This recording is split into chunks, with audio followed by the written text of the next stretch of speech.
From the top of Wologisi to the beaches of Maryland, we cover Liberia like nobody else does. This is Spoon 107.5 FM.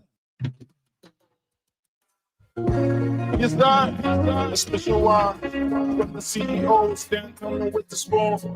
And your boy, right at the South Bend. On the beat. To get your information. To the spoon to be my spoon, spoon, spoon, spoon, spoon, Spoon gonna tell you what is happening in Liberia. Spoon gonna tell you what is happening in Moravia. Spoon gonna tell you what is happening in Africa. Just to spoon you and know. If the children crying for starvation, just to spoon. You want to get a news update, my brother, to spoon. You want to know what is happening, Moravia, to spoon. Politicians want to make their decision, just to spoon. You want to know what happening in the ministry, to spoon. Yeah, to spoon. Yeah, to spoon. You from Funjama, Maryland, to spoon. Yeah, to spoon. If you eat my congratulate my brother, to spoon. You got a Spoon TV, you got a Spoon Radio, to spoon. Yeah, to spoon. You want to get a news update, to spoon. Yeah, Rastafari. Kilibamba, kilibamba, kilibamba. Kilibamba, kilibamba, kilibamba. What you want? Yes, everybody. Spoon TV. Yes, everybody.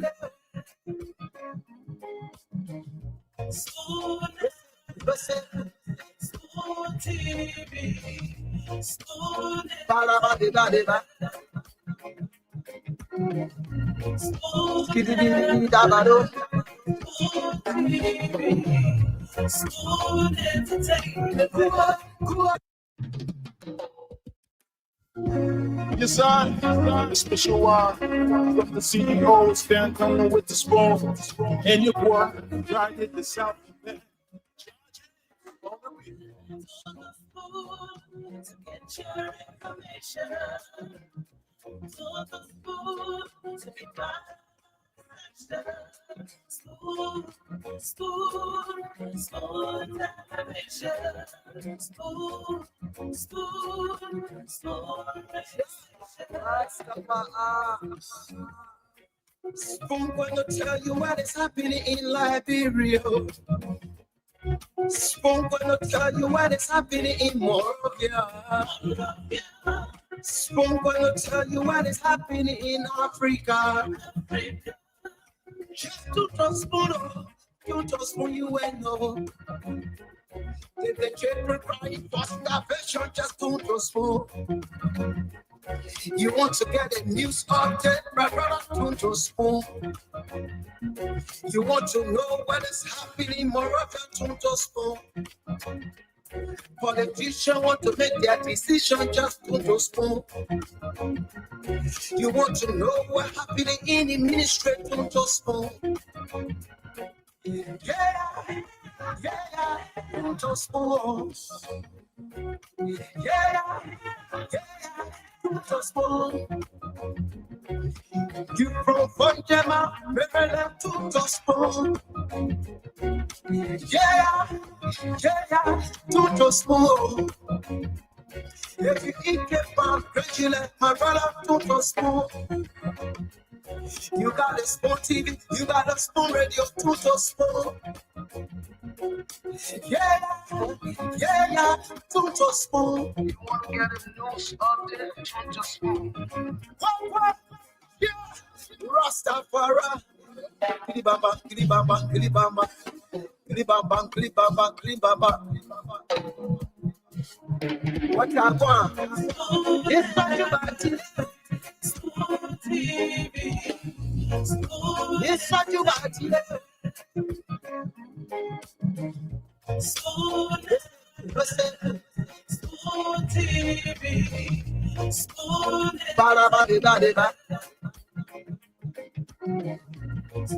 Skiddy-dee-dee-da-ba-do. Spoon Entertainment. Kua, kua, kua, kua. Let's say kua, kua, kua, go to there. Kua, kua, go to there. On the spoon. Yes, A special one from the CEO, stand coming with the spoon. And your boy, right in the South Bend. Charges on the beat. On the spoon to get your information. On the spoon to be my section. Spoon television. Spoon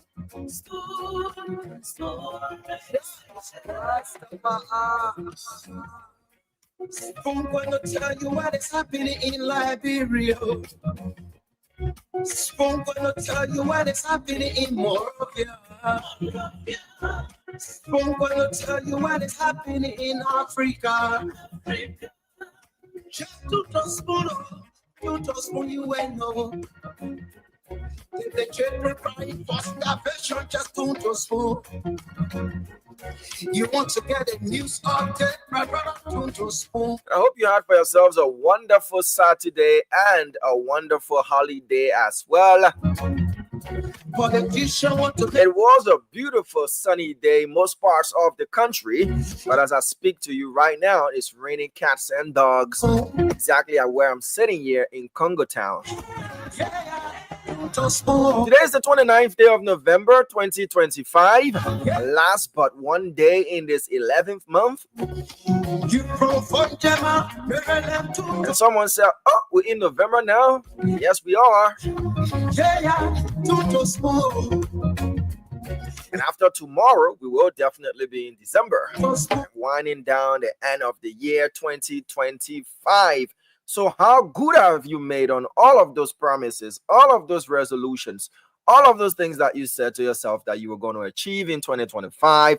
Have you, or still a work in progress? My name is Diamond Slanger. I'm tonight wishing you a wonderful, wonderful day. Those of you watching us all around the world via online platforms, Spoon TV, Super TV, Fabric TV, and of course, we're live on YouTube. Our YouTube handle is Spoon Talk. You listen to us either on Voice of Liberia 104.1, Spoon 107.5, Fabric 101.1 FM, and a host of other stations relaying us all across Liberia. You're welcome to the program. It promises to be fun. It promises to be, educative. It promises to give you more information. A lot of conversations happening across the country. Yes, Kanye did get his 5 minutes of fame.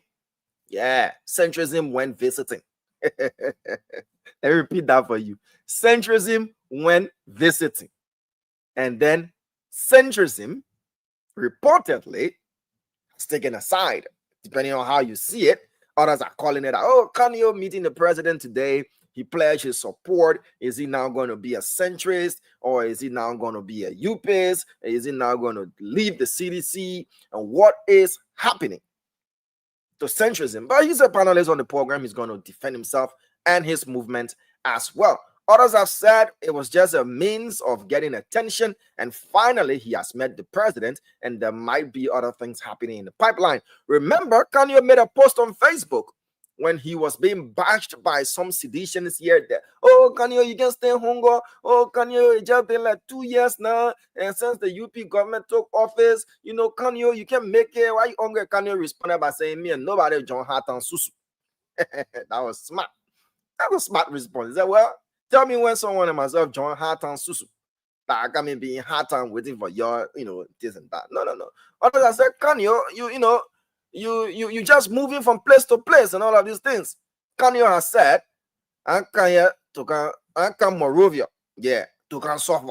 No, I did not. I've earned degrees in law. I've worked at the LACC. I've worked internationally.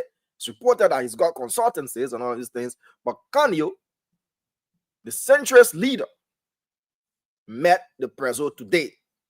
He looked spink and spine, as we say in Liberia, spink and spine. Yeah. He was looking very elegant. Yeah. Kanyo sat and was just looking at President Panga. Yeah. But others, Kanyo, all the things he used to say about the papi, doing campaign time. But he said doing campaign time. What wasn't said? Today, Kanyo had his 5 minutes. As to how it's going to progress, we'll definitely be watching that particular show, and we'll be following up on it as well. Well, I'm getting news. Some reported oil fine and all of those things is unverified. So today, earlier this morning, we dispatched our Grand Bassa County correspondent to some part of District Number 1, Grand Bassa County, where it is being reported, yet unconfirmed, that there's been a discovery of crude oil. I saw the videos that he made, and I cannot confirm to you that it is crude oil unless the experts in that particular field can make their way to that location, test whatever the liquid is, and tell us whether or not it's offshore, is on land crude oil that can come from on the ground and all that kind of stuff. But we'll be following up on that particular story as to what exactly the black liquid is. It's some part of District Number 1, and we'll fill you in on that as well. I'm sure that has claimed the attention of those requisite authorities. What is that spill? What is it? What is that liquid? And it needs to be investigated. If it is crude oil, well, we tell God thank you that we can find oil on land. If it is not crude oil, they want to know what is it? Is it a spill from a ship somewhere? But the place is further inland. From what I saw, is further inland. But again, we're waiting for the experts to tell us what that is. Remember, there was once a time in Grand Bassa, either a month or so ago, where a tanker with fuel, or a storage unit with fuel in Buchanan belonging to some missionaries was spilling over, and the people thought that God has sent them fuel for hell.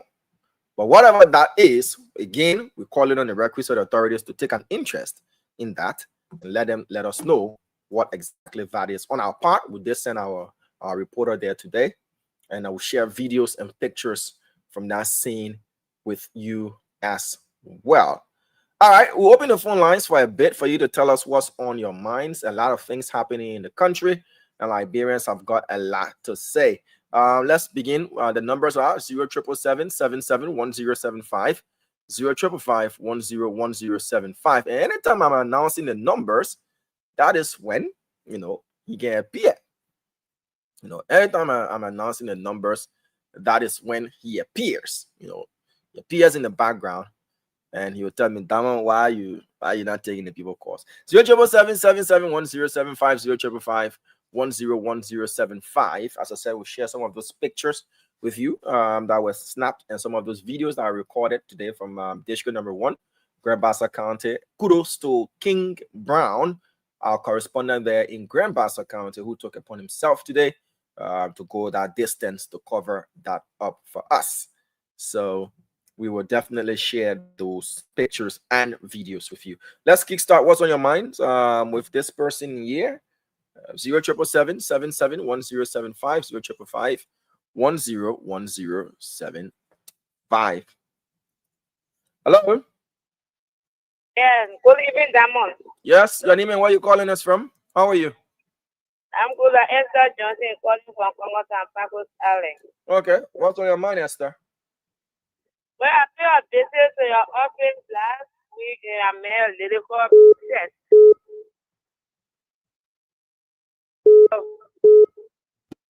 Yeah, I'm listening to you. Okay. Esther Johnson there. We replace her with this person here. Hello? Yeah, hello, good evening to Spoon FM family, and good evening to my peace loving people of the Republic of Liberia, and good evening to you, dear brother Damos Lanka, still in Liberia. Let me remain constant and punctual EF come on once again back to our Spoon Network talk show, the great, beautiful Saturday and wonderful holiday day in our country. I have two cardinal issues to speak about tonight in my mind. First, I would like to speak on the issue of Kanu Bagbala. Kanu Bagbala is a bellet dreamer politician. Why is that? Reputable and serial manner politician. Why you mean a reputable and serial manner politician? Let me straightly go to the issue of Unity Parisian. Unity Parisian are just for year and then telling Liberian December 6. December 6, what is the benefit for Liberian people? What the impact that it will make to the Liberian people? After you people convicted, evicted on that land 2021, you could not able to pay your own rentage. Then your president, 2 years later, you're able to buy the rocket land there. You say you're coming back. You say what kind of land? The rocket land, very rocket, ugly land. Then today you're sitting on the bay, your national party headquarters and around the 15 counties of the Republic of Labrador. It's to be very injustice to the society. You guys spoke yesterday. All right, Alfonso, we have to take other callers. Just wrap up for us quickly. Embedded in your government, President Buckeye, but 2029 will speak borrow, you will be voted out of public office. Thank you, sir. Competent more than even the president don't say that you're speaking against him. Thank you. Thank you very much, Avanzo, and thank you for pronouncing my surname rightly today. No wonder it's raining. Hello? Yeah, hello. Yes, sir. Your name and where you calling us from? I'm calling from Cardwell. This is Abraham Keita. Go ahead. Yeah, my man, we're experiencing some bad press in the market. So I beg you, what is that? Where exactly are you talking about? Where did you get the bad rice? Yes, Pastor, we not told you the store, but now the bad rice in the store because we're cooking the rice there now. You can't sleep. When you sleep, water count inside, and when the rice you cook it, you will smell it. What the name of the rice? What's the name of the brand of rice? The one inside, I boil it in different bags because they real bag in it. Ooh. We're not able to watch it and pick the real watch it about it, real bag in it and sell it to us in it. It's very, very bad. Okay. Because you cook the rice will not sleep. People listening to me, they will call you and tell you say that true. The rice can't sleep. When you sleep in the car, they get ratting. You see? All right, sir. Thank you for flagging that. Okay. And we'll see what we can do about finding out what's happening. But thank you. Let's take this next person here. Hello. How are you, Damo? This Adama Kane, Joseph Wagai, and also Joseph Wagai, so TK, Joseph Wagai. Damo, Adoni Bondwala. That man I call and said, I know you need the party. I mean, lead a man to your own. Lead a man to your own. Yeah. That man to bomb that statement. You need the party, they comment, a serious comment. I know why people will get best when they prepare. They get best. They may be you flat. Why you get best when they make? They have said there will be hard say only God can tell on that. But 1847, you are applying Damo, you like this, if you can be if you can be president, that will be anything easy. You may rep father. Say people can always say you're not working. You know that one Damo. The second thing that on my mind, I call nursing Poulet. Even my man, what it meant is that the other guy, man, I forgot what it means. Down to you, Damo, you need to buy quality, you need to get fun, you need to get, you need to go on your agricultural break. One day on spoon agricultural break. All right. You're helping with the labor and the manpower, eh? I want for you to empower me too. Buy quality. I mean, come for so you can go see the plan 1 million particular farm, please. All right. Thank you. I'm coming to you. You coming to me for wedding now? I will call it now. I'm not here. I'm going to wait till I just see you to start up project and I will level you soon to go see the area. Why you give me some money you grow there? Yes. I said that spoon that the government are doing it in the new of the president and also spoon. And a spoon help to bring President Joseph Boakai to power. No, So, you answer my question. You give me somebody the thing you have here for that. I'm own. Yeah, interested in. yes. Why you The play? people Why you play on planting there? I want play King Kong. I want play plenty. I want small cassava. But how Because many so acres of land you talking about? That you want to put plenty cassava, everything in there? yeah, man, I want land. They call it play Bamatan. Where to go? Bien Modon Kono. You go see the play when you ready. Even say, my man come tomorrow. Let me buy the car. Go there. I will come tomorrow. Buy the car. Go there. So how many colors you talking about? You talking about 15 color? And how much for one color? And I know on their ass. All right, as then you come back tomorrow. Let's see what we can do. I'm not promising you 15, but we'll see what we can do to empower you. Eh? Nope. I will be happy, man. But I call it for Kisao. Yeah, don't worry. You go see the plan. Me, I want to put the two of me and nothing friendly on WhatsApp. I mean, one day, normally you see every day I'll call you. All right, thank you. Boom breaker. I am, man. I mean, I tell you, agriculturalist. I got me invest. What I got me invest in farm. You know, like colors for produce. You know. Yeah. How much for colors? It's around $5 there, about. I think so $5. So what are you going to get in return? Just empowering him, you know, and I'm interested in seeing what he would do with the farmland, you know. What is he saying he's going to do? He says he wants to plant cucumbers. Oh yeah, that's nice. Cassava. Where is he calling from? Where is the farmland? He says that it's around Moton Corner. That's behind the Moton Corner, District 17 area, right? Yeah. Okay, I know my Labrador. Yeah, but you know Labrador now. You're not born in America. You are here for long. You know the area. Nobody let you lost.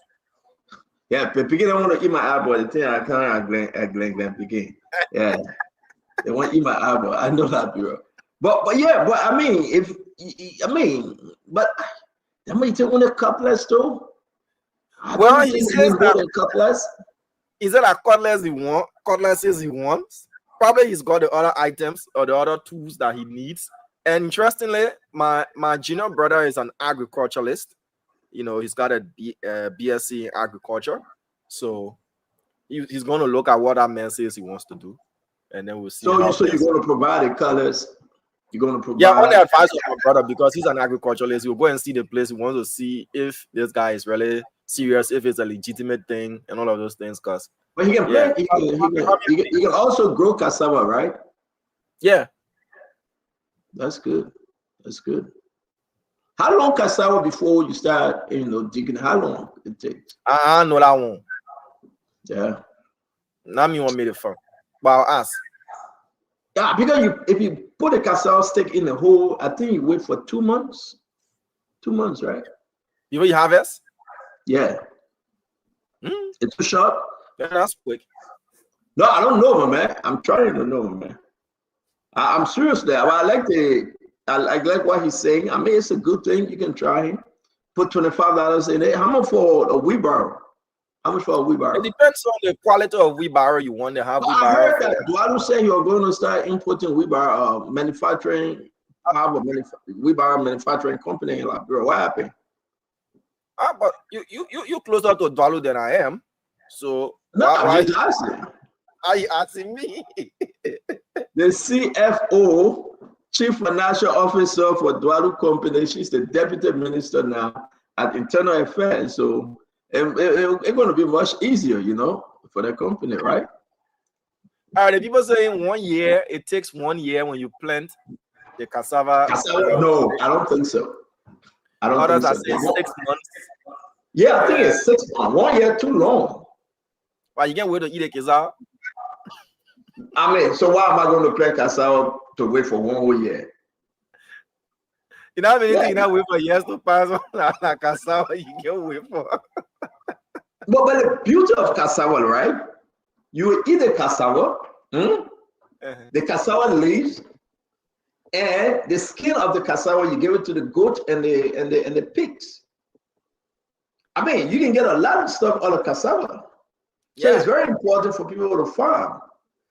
And to add value to it as well. You know, most of our farm produce value is not added. You know, you want to, depending on the quality of the cassava, you want to turn some into gari, you want to turn some into starch or whatever it is. But once you're able to process your produce and sell some raw, you can make a lot of money depending on what you want to use it for. So my thing is that at the end of the day, I do believe that it is, I mean, I think we got to get back to the soil, damn. We have to. That's where the money is. That's where life is. Life is from the soul. So we got to get back to it, you know. Everybody should have that backyard garden, you know. Everybody should go, like when we're picking, we go fishing, easy. You count no food, you take your fishing line, you go fishing for crab, duka crab, you know the poo crab? Yeah. They call it duka. You go fishing for your little cold water fish. You know, when we go fishing, we see the woman and I set the basket. We take the fish from the basket. And we go.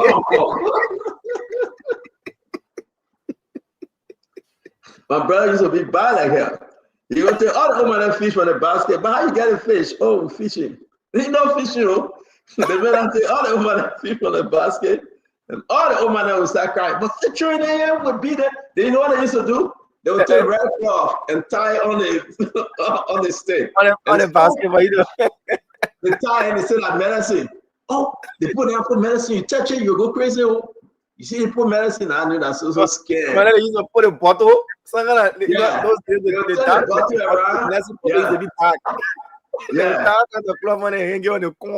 tie on it.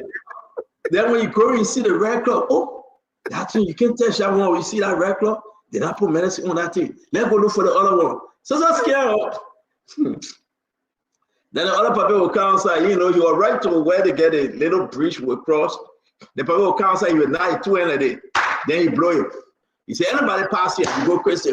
What kind of nonsense is that? Everybody running. All be running because you know the people blow that thing. You don't want it to catch you. The people say you're turn blind. I've been doing it since I was small. You say, yeah, you come here. This night you blow that everybody running because you don't want everything you blow. You don't want it to touch you. You got yeah, man. I mean, but that was the good old days, right? And when the children used to play, you know, everybody watching out for somebody kid. You know, it used to be beautiful. Beyond MTA used to be so sweet. But now everything just happened. Day before yesterday, I saw in a community that I went to do some work. I saw a little girl riding tire. You know, she was riding the tire with the sticks and everything. It was interesting to see because in this tire they had the silver water, right? Yeah, you don't really see children playing like the way we did. You know, we used to play. Everybody now on their phones or probably on Facebook, TikTok or something. It's difficult, like the way we used to love a candy paper, use it as candy paper money, coke buyer, play around, and the rest of those things. Sometimes if it rough, Diamond, if it rough, you know what we used to do? We used to go ahead and collect bottles, beer bottle, empty bottle, and sell it. You just get to my Orita right there. You get a bottle of my Orita, she buy it. You take a man and you go ahead, you go enjoy yourself. But it's not there today. It's not there today. And you're right. But I woke up this morning. Edwin, how you doing? I went down in the gym. How you doing? Damo, how you doing? Thank God. I went down in the gym. I started to exercise. Damo, I felt good for a long time, you know. Man, you went on the trip. I talked to you today. You heard me. At the speed of 4. They never want to tell me at the speed of 4. It's been 1 hour on the treadmill. So you Damo, get it straight now. Damo, get it for 4.5. Right? That's the speed. No, anyway, you can go try it yourself. And the incline I ran for 1 hour. The incline was to 3. I'm not going to kill myself. Your friend can put incline at least to 8, 10, and 10, and you put incline. Listen. Do it gradually. You're not on competition. That one, I went downstairs. I got on the treadmill. I exercised. I lift weight. I went on the bike. I exercised. I went on the steps too. They got different machines, like 5 different machines. I will show it to you, right? But I felt good because it's in the house and I'm not using it. And you know, and Stanton will go there and do a thing and leave. But I felt good that you today. I did it because of Kev Hassan. You know, Kev Hassan is not well, right? Yeah, and I don't know where he came. He's not well, so he said, "Stand up for me to do this. Can we do it together?" You know, I'm Kev Hassan. How you call it?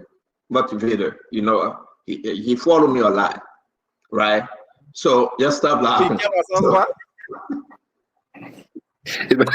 The man say to motivate Kev Hassan to exercise.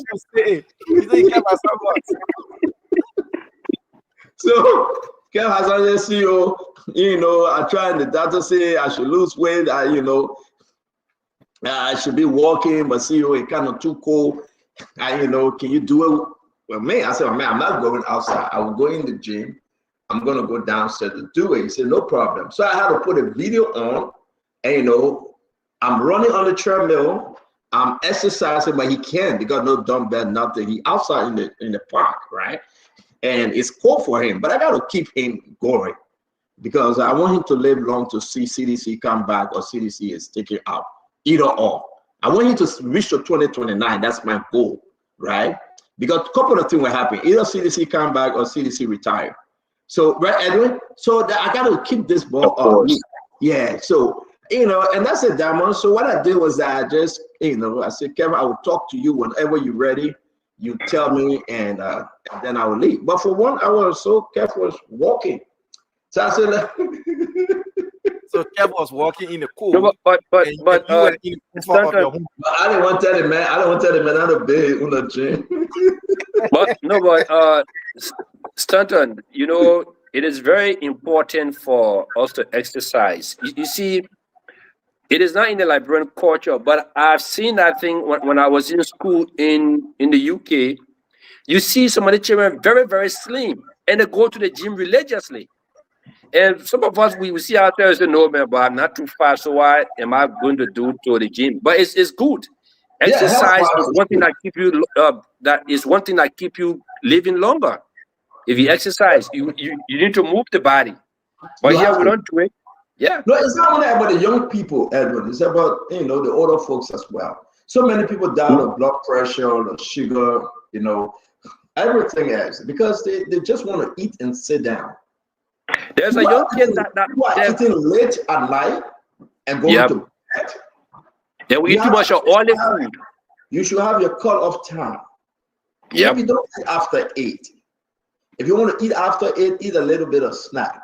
But tell that bro, man, his snack that rest in the morning, his snack that rest in the afternoon, his snack that rest in the night. So that's the only thing they have. So, but you gotta walk. Listen, you have to walk. Some people should get some Liquidtown and walk all the way to Freeport and walk and come back. And you gotta do it. You have to. You gotta walk. Of course. If you can't walk. And you know, and I feel so good because I found myself, man, and I was dancing to the music. I make video and all. And you know, and I said, Kev, I can't do this thing with you every day, but I'm gonna make videos and send it to you when you walk in. Just look at my video. And CEO Liberians are getting so lazy because of the motorbike and the keke. Yeah, the man going right down the road, he prefer to get on motorbike or get on, keke. To walk, we don't do it again. Yeah. So Dama, all the men need to do, you just put a phone in front of him and watch me on the video. Yeah, you know, watch you exercising. And watch me exercising, it will motivate him to do the same. Right. There's a young Nigerian kid that just died a few days ago in South Africa. He was 43 years old. One Nigerian celebrity. He died from heart attack. He went on vacation to South Africa with his friends. Pressure. He died. You know. And the same thing people saying, we don't exercise, we eat oily food, we don't know the time that we're not supposed to eat. We eat anything at any point in time. Yeah, that's how it is, Edward. But Damado, at the end of the day, what I would tell you is that let's encourage each other, right? If you I mean, I seen that we talking about you fanning yourself, you got no AC. Who told you that? You fanning yourself, you say, who told you that? We see you live, you fanning yourself, man. If you live in the chair, you live in the chair, no. You fanning yourself, you got no AC. You say, who told you that? No, CEO. Edwin, wait. Yeah. When you live in the chair, take yourself off video, yeah. Okay, no, but the AC was on, and then I put the vent down because I was sitting in the couch, so I have to lift it up. So and that's the problem. And you're making things worse. Edwin, hold on 1 minute. Your AC, Edwin, when you come on the show, be careful what you say. What kind of AC you get that you got to carry up and bring it down? Yeah, my AC up there. AC. Yeah, it's on. No, keep it there. Keep it on the AC. Let me show you something. Yeah. Okay. So you're telling us you got to bring it down, or you got to carry it on manually, right? No, I can use the remote to do it, but I don't want for you to point on me directly because sometimes it get you flu, they get you cold. So because I don't want for you to point on me, so I don't want it to swing. We hear that. That's why you're using the paper to fan yourself. I prefer that. I prefer that for you to be on me directly. So you don't have what they call central air. You don't have it. See, you stop laughing, man. I mean, the bad thing. Central cooling. You have to construct the building like that. You know, central cooling are expensive stuff. You are America. Wait. Damon, no, don't do this. You are talking to Edwin Fumblehead. You know the Fumblehead name? You see that money? I will bring the central cooling to the heart. Damon, tell him, man, my power. The last time my power ambassador in 1968. So all the houses he built. So all the houses he built, he didn't put central cooling on it. Yeah, but you can rehab those homes and put central cooling on them. You can do that. I want central cooling. I already would want air. You don't want central air? No, I want it. All right. So a couple of things you gotta look at. So only central air you get, you don't have no heat, right? No heat where in Liberia? They put you have let it, you can get heat again. How you call heat?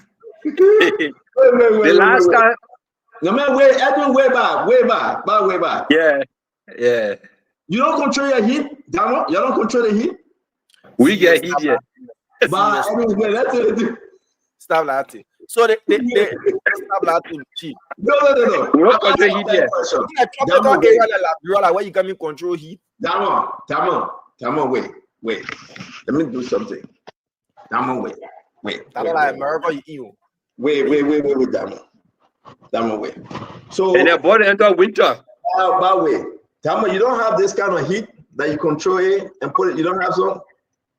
There's your thermostat. You don't have a thermostat for the heat. When one cold can open our window, one heat can open our window. And on the thermostat? Yeah, our thermostat there. Trouble call a brother, you can put heat and be controlling heat. Wait. Damon. So your thermostat, I open your window and close it. That's all. We'll open our window, we'll close our window.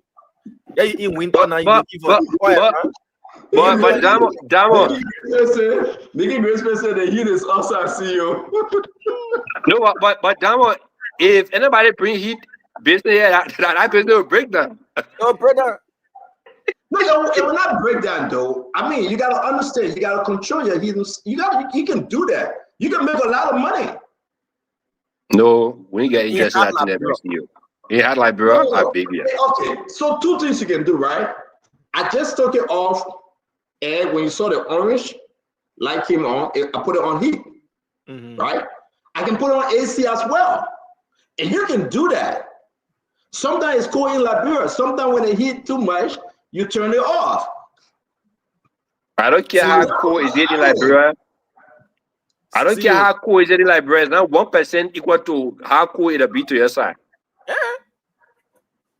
Wow. But man, the last time I experienced cold when I was in school in the UK, I had to lay down in front of the heater for more than 1 week, my man. We got blood coming from my nose. I used to that thing. I'm up with guys though. I'm kind of confused. We're gonna have Jacob Jara coming on. We're gonna have you know what? Kanye, is he still a centrist? I heard that he visited President Bouaga and pledged his 100% support to the president. We discussed that. Kanye is a man. Kanye say I'm done. So the question remains though. Now that he have done this, is he still centrist? But it was a century that he talked to President Bouaga today. No, my man, way back. My man. I will call you. You say that you were 6 years on a job where they didn't fire you. So that's why I feel you misquoted me. But you were spring time. But nobody fired me. I've never been fired. Yeah, but Gibson Jerry is coming on. I heard Gibson fighting for the land that the Burkinabés are taking in Grand Juda. Gibson is fighting for that land. I don't know Gibson role in Grand Juda. You see, that way is Gibson the Grand Juda representative in the America? He's a prominent citizen. Oh yeah? And as such, he's got ties home. Ties that can never be severed. So it's well within his rights to fight for his home country. I'm surprised. Edward, I heard Gibson blasting at people about that land. He said he go into court, but he will explain it when he come. I was very, very much surprised. The superintendent is on fire for that particular thing that happened. Citizens are calling for his removal. I get some document on the superintendent that he sold the land illegally. And even the legislative caucus from the county also, a vote of no confidence in him. Also passed a vote of no confidence. They wrote the president concerning violence. Well, because he's a presidential appointee. And so they wrote the president have got no confidence in him. So, yeah. Yeah, I heard that seriously, And UP's, I'm receiving information that UP Bon County raised $2.something million, $2.1 million. Wow. This UP, just in Bon County alone, I know they will collect over $25 million in Mosserado. Who knows? If they can bring in $2.1 million from Bon County, then the party get money. Election good though. Election good, yeah. And I want to say to everybody though, welcome to the Spoon Talk. What say you? What say you? There you go. Hey, Stanton. So, Stanton, when you send your part of money for the party headquarters.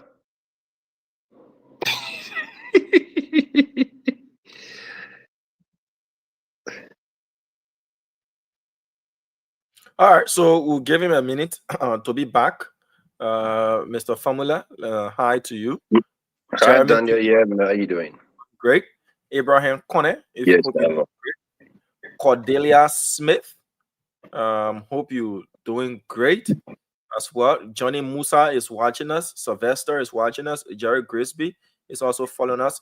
Armand Freeman is following us as well via Facebook. Samuel Chie is watching us via Facebook. And the first person to have commented on, from what we see, our dashboard is Thomas Doe, watching us via YouTube. George Wanye is also following us via SW Wallace is watching us via Facebook. Wallace Sawa is following us via YouTube. Frank Sewe is following us via YouTube. Patrick Kennedy, Facebook. Vali Komala is watching us, as well as Edwin Lamy and the rest of the folks watching us tonight via Facebook or YouTube. Joe Daniel Dan is following us from Saninkole City, Nimba County. Charles Nangbe. But Mr. Formula, let me just get your initial thoughts on Kanye's visit to the president today. That is something that will be discussed in details. But what do you make of his visit today to the president? Others have said centrism has been sold to the ruling establishment. What do you make of that? What I don't think so. You know, it is good that we as emerging leaders or young people appreciate our leaders or our government whenever we see the country taking the red path, irrespective of where we find ourselves. And I think Kanyo, as a young person, have seen that the United Party-led government is doing certain things that he thinks is commendable. And I think it's just good to appreciate our leaders, irrespective of which of the aisle we find ourselves on. We all may not, be happy about it, but if a man says that he thinks that the leader is doing well and he needs to go and commend them and say X, Y, Z, I think we should give him the benefit of the doubt. However, be it, if we see the leader going the wrong way, we should have the same courage to criticize them. That's what democracy is about, and I just want to say I admonish Kanyo to stick to his conscience and stuff. Well, you guys started already? Yeah. Yeah. The question was for him to give his initial thoughts on Kanyo's visit today to the president. But you already said a prayer. What a prayer? Mr. George, may the Lord watch between me and D. Me and D, while we are absent one from another. Amen. I thought when you leaving. Now when you come in? No, now when you leaving. Oh yeah. Which school you want to stand on? That Catholic school you want to, yeah?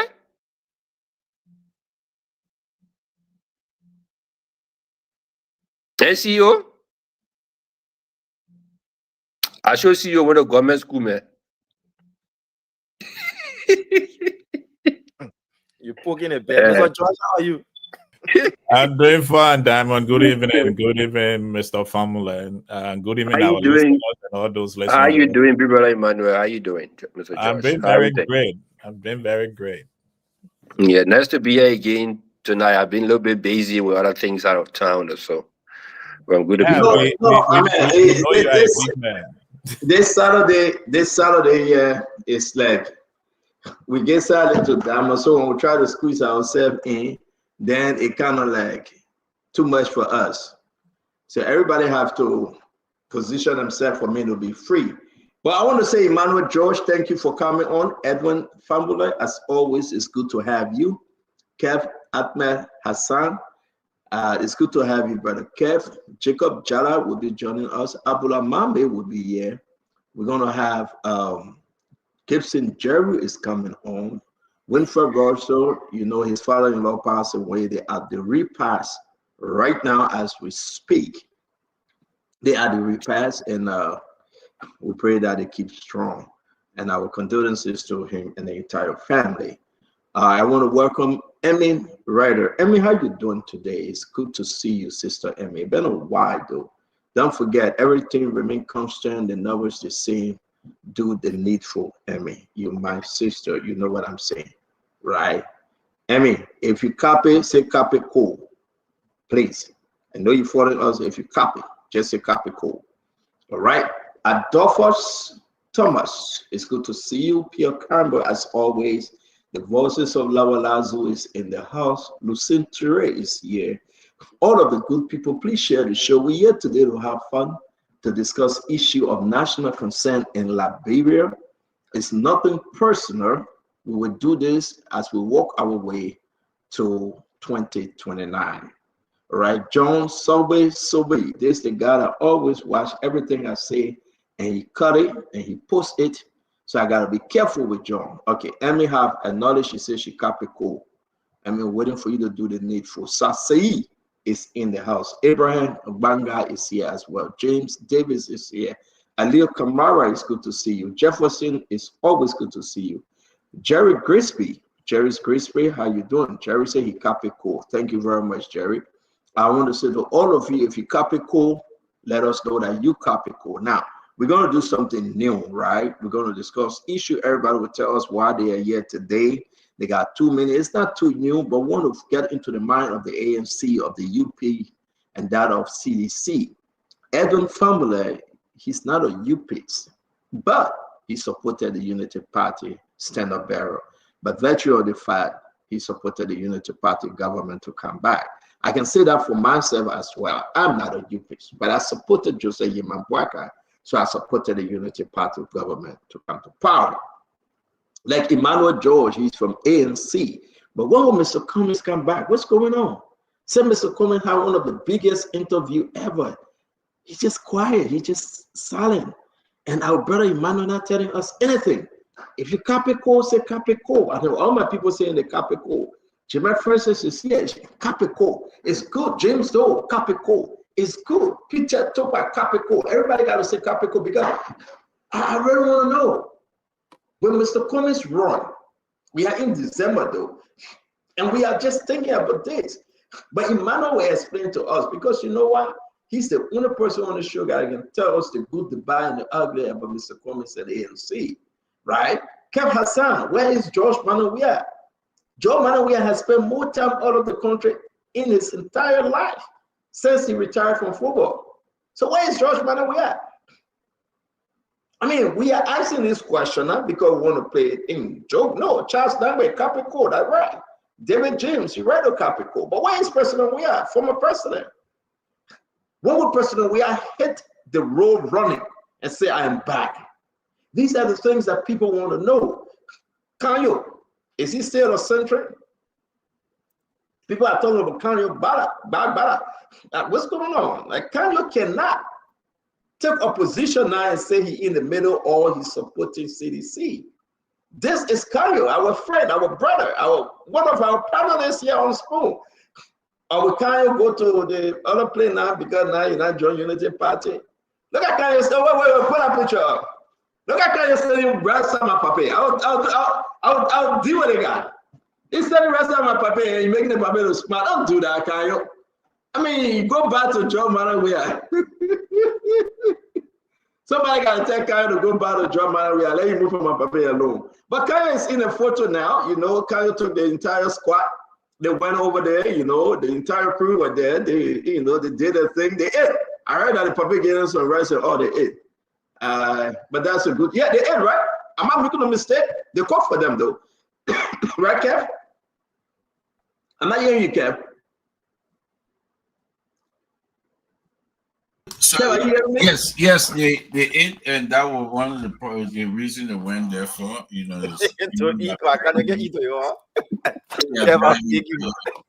They kept guys interesting. Why do you say that? I want to visit the weather. That man say, Umba, I don't wait by bring you back. Wait, Kev, you talk to me because I'm confused. Some people say they didn't, but they ate though. Yeah, they ate. Yeah. What's soup? That's what the weather. Where come you from? They ate red or okra, red or soup. But kind of ate though. Kind of ate. Yeah, but you go on Spoon page, you will see them eating. Can we get up? If you go there, you see them eating. Is it a video? Right there. And anybody can look on the Spoon page. No, Emmanuel, this is getting serious. Kanyo went to JMB playing the other red or soup. The red or soup, you know, from Cape Man, they want to cook and cook with the okra in it. It's very nice. My sister know how to cook it. You want to eat that red or soup with fish head. To tell you the truth, the people from Cape Man and family know I'm not kidding. And the old man, because my sister, right, she married somebody from Cape Man, Mr. Papa. So the red or soup, when they cook it, you got to cook it with the fish head. They call it Tujai Pondo.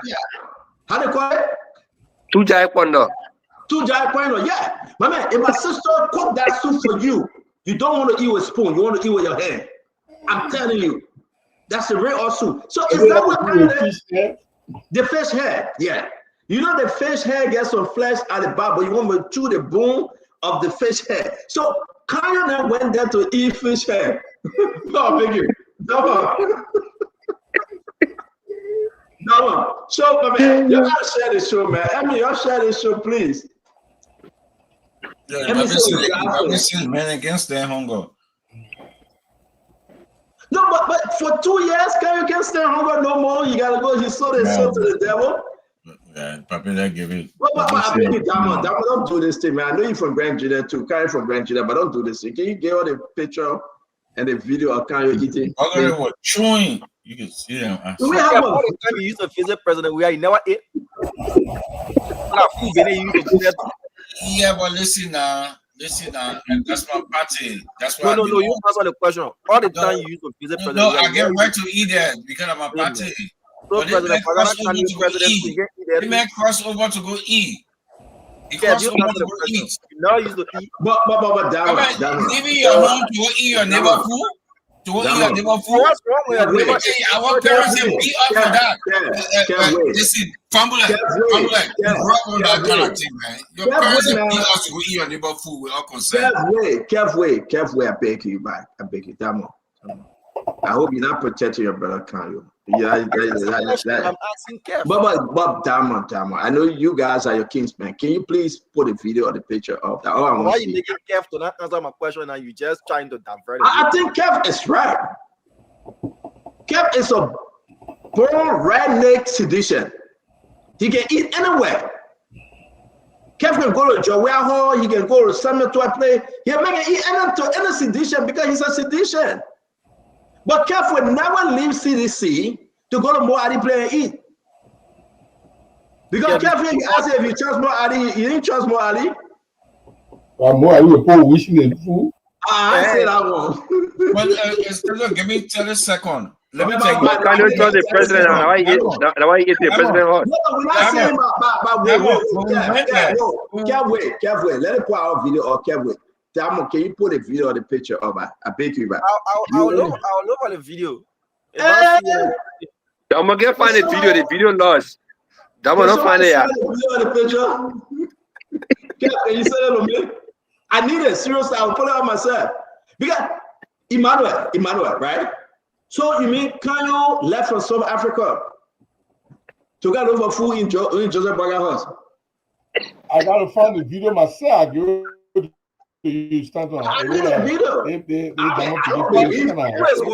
the first thing is it is very unprofessional for us who cover the president that when they're about to eat that you will still be carrying a live coverage. So if you can find a video that they're eating, well, look for that. Can we find a picture? You're not get picture of eating. So are you saying that they didn't eat? I'm not saying so. I'm saying as part of our ethics when we that cover the president. You know that we get ethics in journalism, when they're about to eat, you do not go live, you do not do videos, you do not do because you are saying you gotta eat too. Not that, it's part of the protocol. You don't do that. So if they can find a video and a picture or them eating and stuff like that. Let me say something to you, Emmanuel. We gotta change all this yama. It's time that you sit with the boss and you eat. They go on video, they go on picture, and make the people love you even more. No, I mean, it's time for you to sit with the boss and you eat. Imagine Kanye when they Kanye were hungry here, all the beautiful women, and they have to eat, give them food. I mean, Kanye has some fun women there in the group anyway. That mean mama business. But again, Kev, I know you can research, Kev. Kev, I beg you, Kev. Can you find that video for us? I beg you, Kev. That's what I'm trying to do right now. Thank you, Kev. To tell you the truth, I think. But can we see a picture again? And when there was sitting, it is not prohibited. It's not prohibited for journalists to take government official eating. It's not prohibited. No, I didn't say it's I said when we that cover the presidency, it's part of our ethics. When did they ask people not to take the president eating? What ethic? Where in there they say ethic that don't record when people eating? But see, how can you be record? The first thing is the VIP will not even eat. That's the first thing. The VIP is far more like the VIP not eating because the VIP don't. If you say VIP, talk about the president will not eat, right? Yes. Okay, but Dama, this is what I'm saying from my end, right? I'm not saying it's bad if that's your ethic, right? But if I in places like that, so many times, even when President Walker won the election, when the president eating, what does it? I mean, it's a simple thing. I don't know about the big shot thing that don't eat, don't drink water. and sit down and be scripted. I mean, maybe that young man, but that's okay. Let's go. The person said, who the person? Let me flow with the person say. Vamadi Don, so Damo has become regime journalist. Alabra CEO, it's either you're a sedition or you're a UPS. Once you speak, from CDC journalist to UPS. And I'm sure I will change again in the future. So we don't no, get change again before the show finish. Before the show finish, and then you will change. I will switch again. As a CEO. Yes, sir.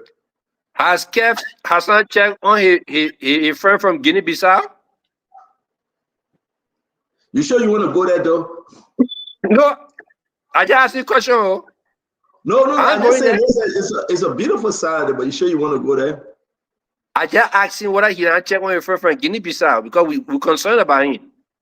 He's an African brother. Kev will answer you appropriately. Emmanuel, we're going to welcome our brother Fandela Patrick. I believe his internet is very strong, stronger than ever before. We're going to welcome Fandela Patrick. We're going to welcome Gibson Jeru. We got a lot to cover today. I want to say to all of you, have a wonderful, wonderful, happy November 29 as we get into the program for tonight. But understand, today is Saturday. I'm begging everyone. We'll be here for the next 1 hour, 29 minutes. We have to, which of course would take us to 11 p.m. Liberian time, 6 p.m. our time. On a very serious note, we try to do this for you to go home with something. So give it your best shot, say what you want to say, let's have a great conversation. Emmanuel, why are you here today, my friend? Oh, I'm here today to have the conversation. I want to say congratulations to the indomitable youth of the Alternative National Congress for organizing a very successful soccer tournament between the ANC motorcyclists and I think another motorcyclist team. It was great. So thank you guys for the great work you're doing out there. In ANC, everybody is somebody. So it's a party for everyone and everybody. And I'm grateful to the wonderful thing our youth are doing back in Liberia. It's great to see the rest of the team, and I look forward to the conversation we'll be having here this evening. Gibson have come tonight, so I know that he doesn't come on there. He has something all around his sleeve and his shoulder. So, and it's good to see Fandela. So Gibson, bring the thing you brought with you tonight. Oh, good to see you guys, man. Yeah, but you got to know that Gibson is on only Saturday and Sunday every weekend. That's Gibson's schedule. No, when somebody hit the last time he jumped on the station. Yeah, it has something to do with the urgency he come in to contribute. Damo, what do we have from Liberia? What's happening? Well, you started off with the conversation on Kanyo, the centrism question. People are asking if he's still a centrist or centrism has been sold. The debate is ongoing. Also, the issue of the liquid, the blackish light liquid that was being spotted in Grand Bassa. We sent our reporter there today. Others are claiming it's crude oil. We have not gotten any official test results as to what the liquid is, but we did send our reporter there today, and I'll upload some of the short videos and pictures that he snapped. Plus, there are other things happening in the country. I'm just learning that Representative Koluba, again, is reported, lost his a relative of his. I'm trying to see someone sees his mom. So we'll see to check on him and confirm that if it's true. Wish him condolences to he and the entire family. And it's been reported that Representative Bility, again, I cannot confirm that statement, said that the Unity Party rigged the 2023 elections as an opposition party. Again, that statement I cannot confirm if he did say it, but it's been reported that was said. So the question is, how did they do it? And is it trying to say that, look, if they did it during opposition days, which is saying the farm will might likely do it now as a ruling establishment. That's why a whole lot of different things, whether it's a sowing seed of doubt as early as it is, but a whole lot of different conversations happening across the country. But those are just some of the peak of the pile, and I'm sure you've got some other things to talk about. Thank you very much, Dama. We do appreciate. So we'll take this time to send we send our condolences to Representative Yeke Koruba. His mother passed away today. We were able to speak to him, and yes, indeed, while he was on his way to Carisburg to bury his mother, we spoke to him, and he's in good spirit, but he's down. And have our sympathy to the representative district number 10. Yeke Koruba, have our sympathy, and we wish you and the entire family Godspeed. Again, our condolences, our sympathy. We say sorry, Yeke. I spoke to him on behalf of the network and the Spoon Talk team, and also Kev. And I was on the call, and we called him, and he took our call, and he's in a strong spirit. But we wish the family Godspeed, and we say yes, indeed. We're standing with you in this one in prayers. Edwin, let's hear you. What brought you into that? Yes, thank you. So a few things. I think you spoke to me earlier about this whole Basel oil thing. You wanted me to come and, give my own understanding about the oil sector. But also, again, today we received the body of the late Barney Jesse, who was a student leader. Comrade is a very good friend of mine. We hear from the same county. He will be laid to rest tomorrow in Grand Cape County and other stuff. And then also there have been some videos circulating on the internet about my last appearance here, where I have a lot of family calling back and forth on that issue. But again, this is the country we find ourselves in. Sometimes when you say things, people just, try to cut it and paste it and do whatever they want to say. But I'm in good spirit. I'm not deterred about those things. We are on obligations, those of us that have some level of education in certain field, that when this debate comes out as Liberians, we need to come out to inform our public. Take, for example, the video that you share with Minister Eugene Fagon, Director Eugene Fagon speaking in Bassa. These are the things that actually spark conflict, because if you start saying that people in that area are supposed to be millionaires and stuff, it could bring some kind of a rivalry and so forth. And at the end of the day, that could just be false hope, because from what we understand from this industry, crude oil doesn't just appear on the surface of the earth easy like that. I know we'll go into those things, but that's one of the things that I'm here for as well, to be able to clarify. Thank you. Thank you very much, Famada. Kefiko, what brought you in tonight? Well, we are here to talk about the Liberian people business and the and some of the misleading information out there. We hearing that Fambula saying there's all. I totally agree with you, Mr. Fambula, because when you say those things and you kind of like gingering up the people of Basel, think that they will have oil that the entire world. Again, do you know that you can be in and out? Can you set your volume, your microphone, and set? Every day I say the same thing to you. I don't know. Maybe it's my mic. I don't know. No, you're going like this. You're going like this. I mean, that's your style of talking on TV.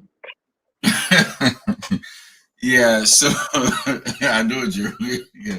So you're right. We just have to and come on and explain to Liberian people what it is, because I think if you talk about crude oil or something in Basel, the whole world will be running there, and especially the West.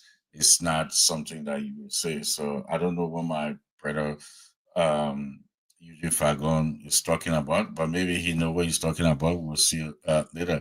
And Stanton, you asked about what President George Manuel will be doing next year, and you will see him on a county tour.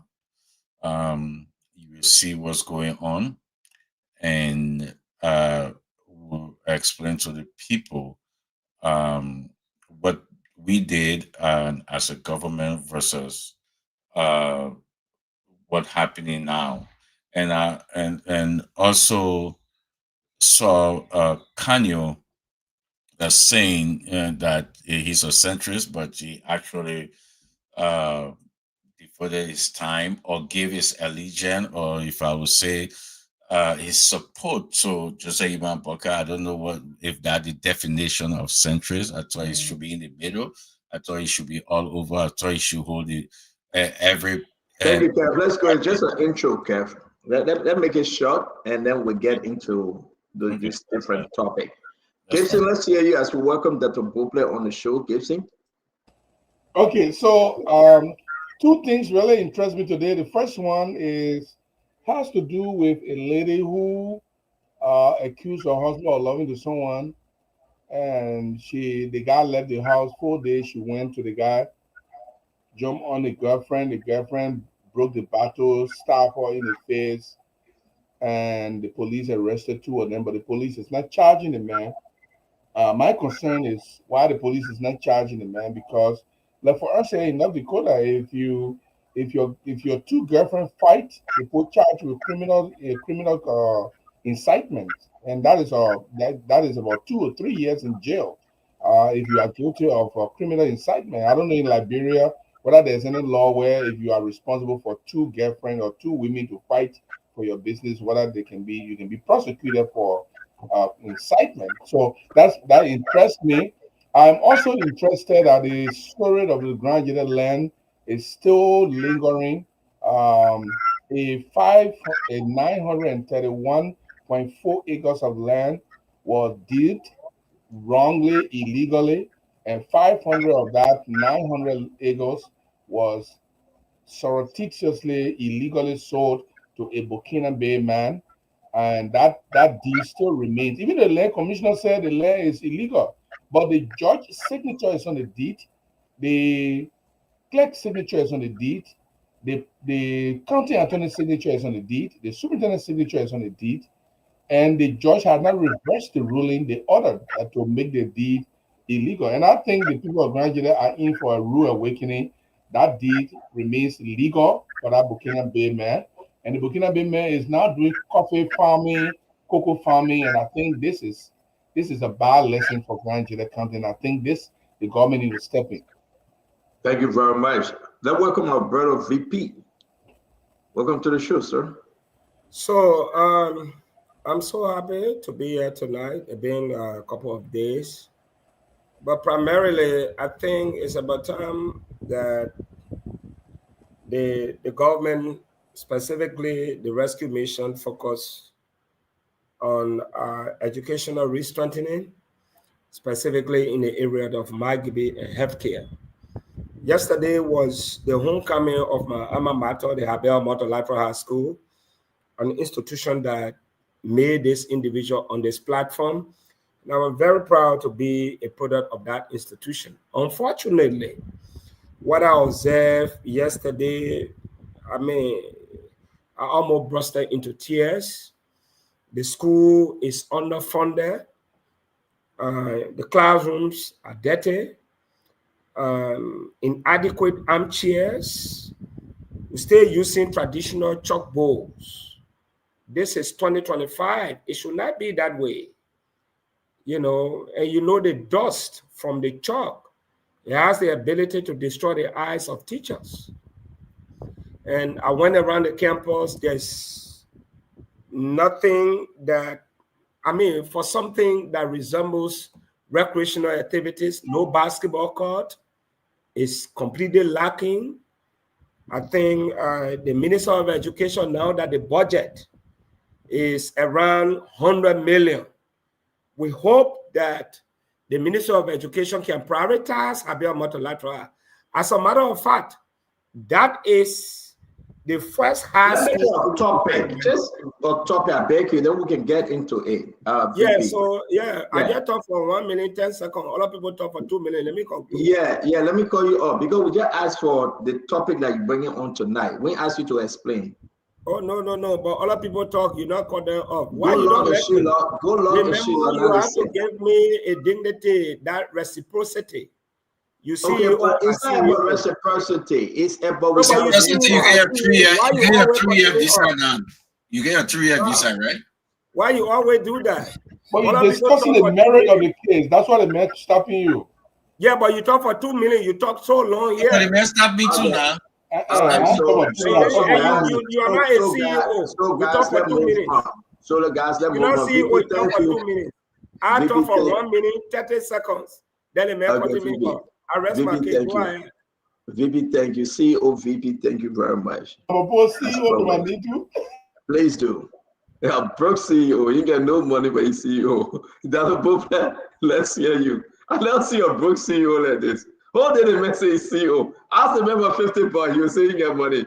When you bring in laws again, I rest my case. I hear that. Let's just proceed. Let's proceed. But man, CEO is not a destination for wealthy people. CEO is a position in the organization. No. The CEO, it means that you're running a company, right? Don't my man. You the CEO. What are you talking? Don't mind VP. The man asked you for that take over to represent with another $15,000 protest. Go ahead, that's a problem. You see, the man want to bring noise again. You don't want to have good conversation to now. But I respect that the problem. And when you start talking, then he will call you up, man. Why? Yeah, the man asked for that take over for another $15,000 protest fee. He said, "Can you go back and protest?" I'm sorry, that party. No objection to that. No objection that. No objection. Thank you. No objection. Just talk. All right.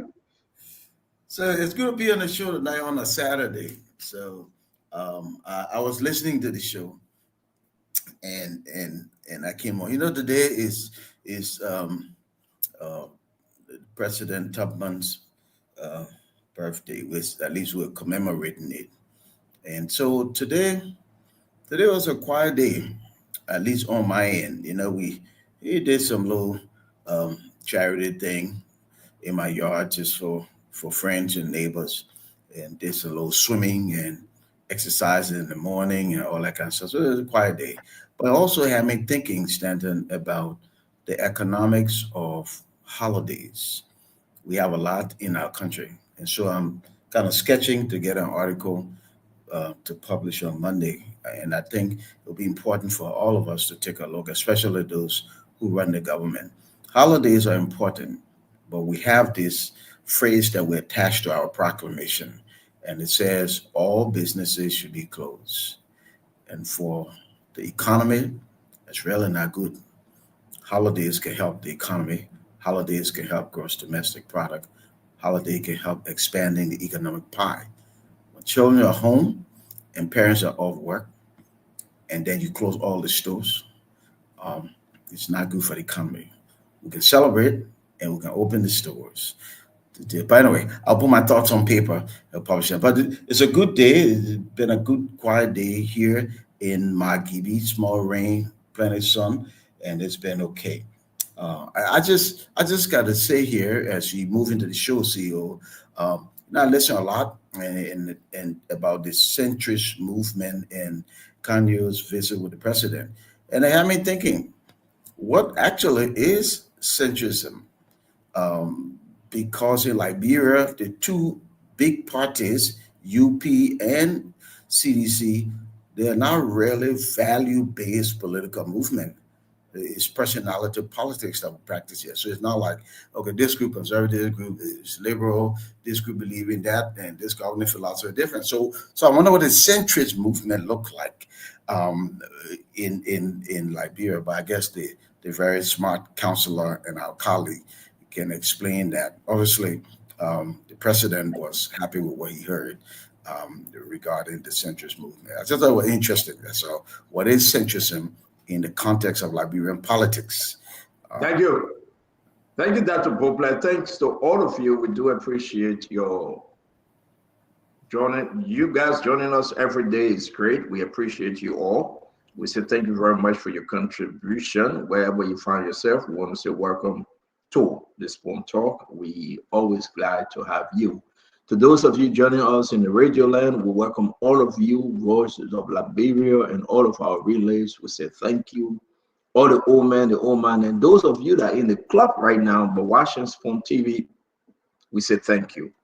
Those of you that at home eating, cooking in and out of Liberia, we say thank you for joining us. You have your friend here, Emmanuel George. If you from ANC and you want to hear what he have to say, thank you. We have Eden Fambule, supporter of the Unity Party. We say thank you very much for his addition. Kev Hassan, Everyday Sedition, and, you know, plus or minus, you know him. We bring in Gibson Jerry. I really don't know which party he with right now, but the last party he affiliated with was the Tewangongo Party. Here, our brother, the CEO of Vendetta Patrick. Dr. Boble, again, I don't know which party I can tie him to, but I believe he's leaning towards the president. I may be wrong. That's my own thinking. I believe that he's leaning towards President Boakai. Or maybe he's leaning towards the Liberian people. But you know me, a man of all Liberia, and I do appreciate your contribution on the show. We're going to start with something that would be beautiful. Is it true? Can any one of us say this? Let's take Benedict out. Benedict said Unity Party rigged the election. Will you believe that? I'm going to start with you first, Dr. Boble. Will you believe what Benedict is saying today? If he say, well, can you tell Liberian people, and I will ask the people, do you think Unity Party and opposition party rigged the election 2023, Dr. Boble? There are two problems with that particular proposal. The first one is time. If you have an election in 2023 and you come in 2025 and tell us you felt the election was rigged, you got a time problem. But the bigger one is evidence-based. So if you're going to make this big claim now, 2 years later, then it has to be evidence-based. But no, I do not believe that elections were rigged at all. I think the election commissioners were very meticulous. They took their time. For me, it was too slow. I think the next election, we ought, with technology and everything, we ought to do this better and quicker and not keep people all this expense, because it creates that propensity for all kind of speculation. But no, I don't think so. I think the Unity Party won fair and square. And for anybody to be talking about that 2 years later, I think let's talk about other things. Yeah, let's talk about other things. So let me go with this. What do you think, Vendetta? Do you think Unity Party rigged the election? If that's what Benedict is saying, that, do you believe it? Do you think so? So let me respectfully disagree with my big brother and someone I really respect, Honorable Musa Hassan Bilete. The election was not rigged. There are fundamental reasons. In Liberia, we say you can't cry more than a bereaved. The man who power was taken from, without fear, without intimidation, without any other reason, he took his phone willingly, deliberately, intentionally, and called the opposition leader and said, congratulations, you are won me. That defeats the purpose. The matter did not go to court. I think that was a process that demonstrated to the world that Liberia is transitioning from where we were to modern democracy. That when you lose an election, you congratulate your opponent. In fact, that sent a spine in the minds of people who did not believe that this was, happening in Liberia. In my mind, I can tell you it's a campaign by itself for the CDC or we are for conceding, taking phone to say, Mr. Boakai, congratulations. It killed all other arguments. Thank you. So the election was not rigged.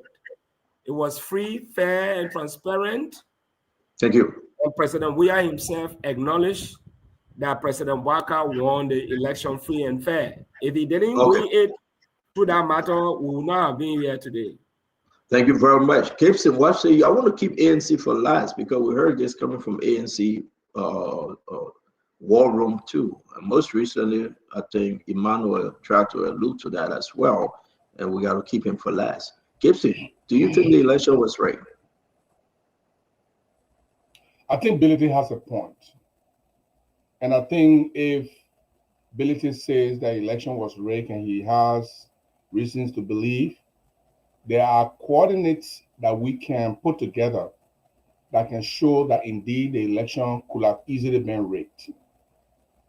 And I think I'm standing on the shoulder of what I know and the participant of the election in Nema County. He was specific.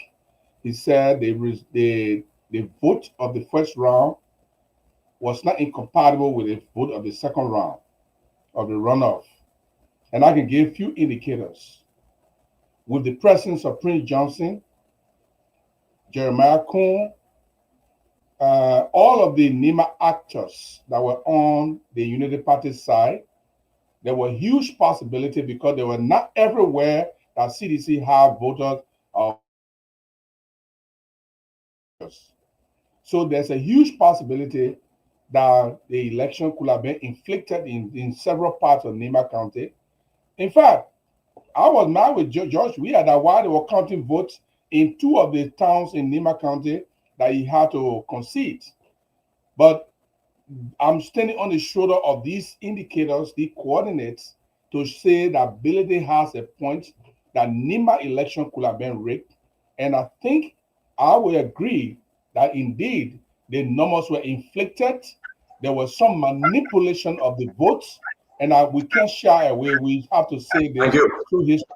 We're gonna push you guys tonight because let's hear from Edwin Fambola. Fambola, what say you? Do you think it was right? You gotta unmute, Fambola. Fambola, you gotta unmute. Well, sorry, I see you. But this is one of the first time I'm hearing that a government that was in power conducted an elections, and is someone who affiliated with our government at that point in time coming to say that the elections were rigged.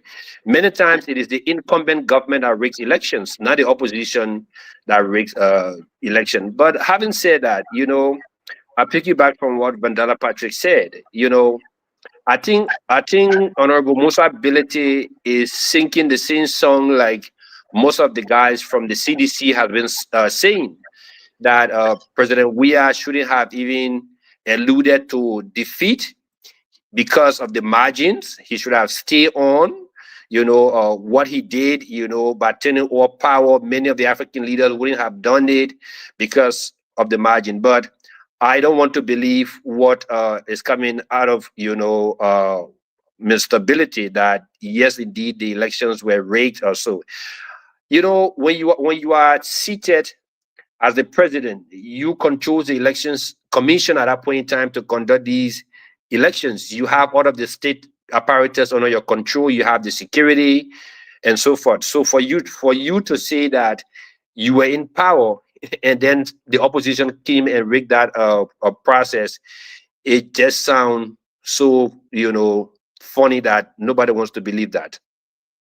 And I equally don't believe that as well true.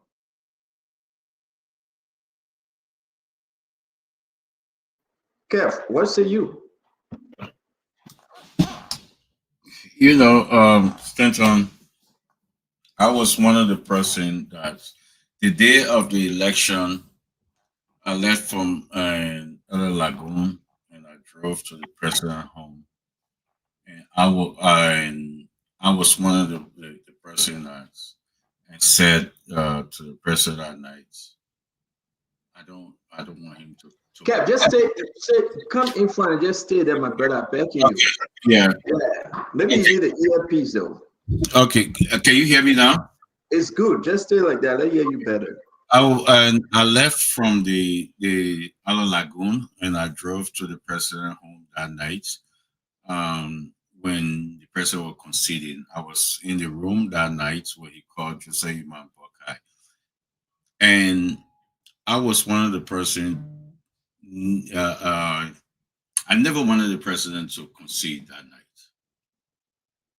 I never, because I believe that the election in Nimba was not free, was not fair, it was rigged, because the entire Nimba establishment was controlled by the late Prince Johnson.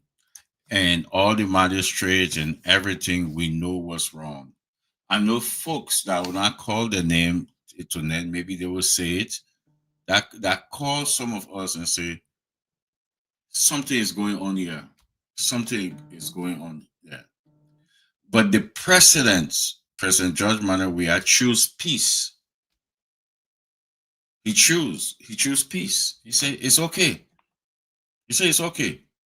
Let them take it. He says it's okay. So he chose peace over everything. But we know deep. So the Honorable Man Bility know what he's talking about, and it's a fact. And we know that Liberia election is not about who is the being the president. Most election is more of domestic election. Who's there? Who controlling that county and how it goes. So I know. So some of us never wanted. Me, I can be on the record. I never wanted the president to concede, but the president chose to do that for the sake of peace for the nation. He sacrificed his legitimate right to question and the vote. We're talking about less than 20,000. Thank you. What president in Africa would do that? But he did that. Thank you very, very much. Emmanuel Josh, I kept you for last because you were dancing around this thing the last time we spoke about it. Ability coming up to say the election was right openly without any documentation. What say you? Oh, Stanton, I would take it from another dimension. Yes, if you look at the whole processes of elections and what took place in the 2023 elections, and also elections before the 2023 elections, yeah, we can definitely come up to say the election was rigged.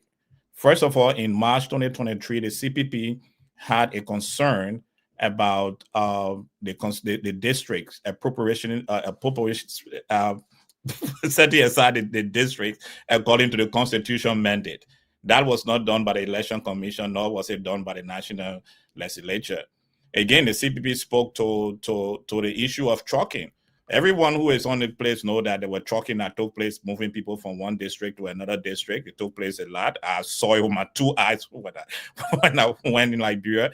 So that shows that there was a semblance of raking. People are moving from one district to another district. So if you look at if we look at the subsets of things that happened towards the election, yes, there were a lot of things that was that went, that you can say, towards raking. In Montserrado County alone, I don't know how many of you was in Montserrado to discover. When you drove in Montserrado County and you see the level of which money was being displayed with billboards and how they call it, flyers from place to place, yes, you will see some form of influence of on the other side. But at the end of the day, someone saying, we went to court. Let me say this, the CPP went to court. We had to withdraw our case, and we didn't follow that case because we took stance in the second round of the elections, and we could not have taken a stance and still be in court at the same time. But if you look at the whole process, in March, we did file a case against the Election Commission. We did speak about different things that took place before the elections. After they had a census, did we go back to the different districts? Did we divide the district according to what the Constitution mandated before we went to the 2023 elections? I sure the answer to that question is no. But we have gone forward. There is one thing in election law, and that's why many of us stick to it. Anybody that come to the election monitors, they will always conclude that yes, there was semblance of raking, but the raking may not have utterly affect the results of the election. And that's why we stand on that. Yes, there are things that we can work on to make better. There are things that we have to do at the national legislature level and at the NEC level. But at the end of the day, we can definitely say that did those things want to utterly turn the results of the election? Personally, I believe no. And that's why we have what we have. But we cannot just sit and say that our election was not rigged in several different ways. Vendetta Patrick have been crying here about talking on his show. So for him to speak out and say, oh, this thing was not rigged, then why is he lamenting about talking? You know. This is, thank you. Let me push back small. No, you will not push back way. You guys talk. Allow other people to speak. I beg you. 10 seconds. I beg you that will, let me say it small too. Then we'll do the same right. We on the same. No, but you the same person. Let me hear in jail. You can. You see you. No. Wait. Let me say this right. To me, that Boble, this is the most shameful thing I'm hearing from Musa and Emmanuel Josh and ANC. To me, this is the most disgraceful thing I'm hearing from CDC. I can't just believe it. I mean, I know these guys, then they are very, very smart. Malabrian people. Are you kidding me? CDC complaining that election was rigged? Are we serious though? CDC, before I get to ANC, and talk about that Tabata Emmanuel talking about, let me start with KFC and the CDC people. CDC complaining. CDC control the NEC, the National Election Commission, and all the magistrates. Edwin, alive? And all the magistrates. What's going on? Somebody knocked Musa on the side of the head. And I'm from Musa. Not now. But this is the most shameful, shameless, ridiculous. Somebody give me another adjective. How can we sit on the show for sedition to come up today and cry, oh, they rigged the election? You control the army. You control the police. You control NEC. You control every magistrate. You control the up and down, everything. You have, Vandana, can you put your cell phone down? I know you're working on it. You have the speaker, you have the protest, you have the president, you have the vice president, and you want to crowd wolf and tell us, say, the opposition at the time stole the election. I beg you, don't go for the election this time around. If you were there, they were opposition, they stole it. Now they are in position, don't go for election. What kind of nonsense is this? What kind of foolishness is this? I mean, we can agree with Emmanuel because Emmanuel got 1%. It was surprising to them. Maybe we can get in the past.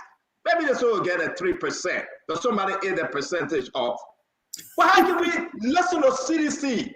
Kind of great. And I know ANC will get very with me, right? Somebody wash my time. Let me take my wash off. Let me take my wash off. This is shameful. Yeah, this is what we do on the beach. In Point4, in Funde. How can you tell us, the Liberian people can agree, that opposition, Unity Party at the time, stole the election from you? Can somebody make sense out of that? If I'm not talking about ANC, I'm not. Maybe we can question why you get 1% and blame that on the other guy. How you call the guy? What the guy name? The ambassador now. Maybe we'll blame it on him. But let's stick with the CDC. No, I want to correct that. We were in opposition. I just want to correct that part that we were in opposition. You and now will go in line, we'll go in sequence, we'll allow the Liberian people to speak on this. Who gave Musa head? How can you say, and I want Musa, Dimas Kamaya almost said the same thing. Natana Falamaga said the same thing. You never even grab your own ballot paper. You are waiting for Spoon to announce before you can take the ballot paper from Spoon. You have over $5 million for war room. You didn't build war room. You went to Boulevard Palace and they kick you out. That can't fear. They end up going to the Jardin Hotel up on Crown Hill. There was no space for them. Then you can't blame somebody of stealing your. Are you kidding? You don't want us to go there, dude? I beg you, gentlemen, I beg you. I don't think we get any ladies here, right? No, nobody here that woman, right? No, so man. I beg you, y'all. It shouldn't even be the topic for tonight. I don't think John Ware want to hear this said. Then kept saying, I told the president not to concede, he conceded. Are you kidding me? I will pause. Who had control of the National Election Commission? David Eto Brown. Who appointed her? Who had control of all the magistrates and all the other commissioners? Who had control of the army? Honor Chief of Staff, Prince C. Johnson. Who had control of the army? Honor Chief of Staff, Prince C. Johnson. Next people were there for early excuse me, I can't, don't interrupt me. I didn't interrupt you. Who had control? No, yeah, don't do that, Kev. Don't do that. You annoy me if you do that. Who had control of the police? Patrick Sudu and all of them. Who had control of all the mayor, the superintendent of those counties? They don't bother take it away from me before I say something the guy don't want me to say. Please take it away. Please help me religiously. So Stanton, you made a series of valid points. So let me just say this though: there's a difference between election irregularities and rigging an election. Rigging an election is more serious. Election irregularity happen everywhere. There's no election that I know of in the world that was free of any small problem. Somebody didn't mark the thing good. It happens even in America. They have disqualified ballots. I think the election was fair. And the points you make are very germane because in our context, Liberia, where we have a centralized government and an imperial presidency, where the president appoints everybody down to the small people in the county, there is no way you can make a claim. I've never heard of it anywhere in Africa where the opposition rigged an election. Remember now, rigged is a strong word, different from irregularity, rigged election. But here's what I want to say. You know, peace is the pathway to progress. Peace is the pathway to help pull us up out of poverty. We should be careful when we make these kind of assertions. 2 years later, don't tell us, show us. So all I think you're talking, don't waste people's time. Show us something. You got enough time to make this an evidence-based accusation. I got the thing from the NEC. I got the one from NEMA. I got this. So otherwise, let's move. We got work to do as a nation. Don't bring just this sensational stuff through in the air that has the propensity to get people stirred up. It's not healthy. It's not healthy for our body, and it's not responsible. Unless you got the evidence, we got it, call the media, bring it, show it. Otherwise, let's move on. We got work to do as a nation. This president won the election. The people in charge said he's the president. And George Weah, I respect our former president. He stepped up and did what most of the world leaders do. He said, congratulations, Mr. President. Let's move on. So don't. Thank you very much, Dr. Poplar. Vandana, talk to us on this second round. So let me just clarify a few things. Dr. George said that I've been on this platform complaining that people were trapped. Yes, I still maintain that position, but that does not amount to rigging of election.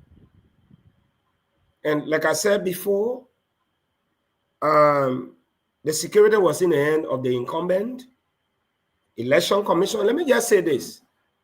David Eto Brown is my former schoolmate. She's brilliant, she's consistent, she's determined, she's uncompromising. I can say that any day. Right, you always say you're youth, man. No, I'm not youth. I'm not saying I'm a youth. No, you always say No. Get that. I'm an adult. Yeah, I'm older than you, just so you know. But like I said, CEO, David Eto Brown is somebody that I respect. In fact, while we were in class, we never got along. You know, our former professor, peace be to his ashes, you know, the former representative from NIMBA. I knew that she would perform. You know, there's one thing when you appoint somebody thinking you have control over them. Let me just say this. Appointing people to the commission or the Supreme Court of Liberia is like you born the child, but you have absolutely no control over them when they turn 18 years. That was the case of David Eto'o Brown Lassana. And I like the work she did, and I like to congratulate, I want to congratulate the former president, His Excellency, former President George Weah. He did something that is unprecedented in this country. As a sitting president, in the midst of chaos, when his political party said, we will not accept, he said, I will do it for the love of the country. He accepted the result. You cannot cry more than the bereaved. The fact that the man who was in the seat said, I acknowledge I have been defeated. President Barker, congratulations, you are won. It kills all other arguments. So let me ask you a question, VP, before we leave you. Why do you think now they are making, I mean, this is intentional, I do believe that. It's not only from Mossad. If a team is coming out, not telling them how to follow my game. Why do you think they are saying that now, today? Why are they saying it, VP? Though we don't believe it, but this is politics. What do you think? What do you think they're saying it? Unfortunately, I'm not a soothsayer. I don't speak their minds. Okay, So I'm gonna leave you and come to Conor Gray because there's something you're running through. Thank you saying that you don't know. Conor Gray, welcome to the show. There must be something they are driving towards. I don't think they're seriously telling the Liberian people that the election was rigged because that's a failed propaganda. If they were opposition, people are going to buy into it. They were in position. They had the money. They had everything. So we'll put that aside, Conor Gray. Why do you think the game plan is? What's the game plan here for them to run with this line? Great. Stanton, they're laying a premise. They start incitement that this group of individuals in power are capable of rigging an election. You see what happened in 2023. They rigged the election. So even if they win legitimately going forward in 2029, they have a caveat that they're signing that we told you that the last election was rigged, and now today this election is rigged. They're setting the basis. But let me say this. Those who say Prince Johnson had control of Nimba County, Prince Johnson almost lost his life along with the now vice president. Someone shot into their convoy. So they didn't have, go back and look at the history, go back and read the newspaper. You understand? And people were arrested. Garrison Yelu led those atrocious moves. So when people saying that they have control over Nimba County, therefore Prince Johnson had control over Nimba, it's just a myth. But I think in all fairness, the calling of President Weah to Washington laid the premise. And he was not the only one that was called in American infrastructure. The chairman of the Elections Commission was also invited by the U.S. Embassy in Liberia. Caveats were sent out that if you they went to Madam Devietta and asked her just put us in the runoff.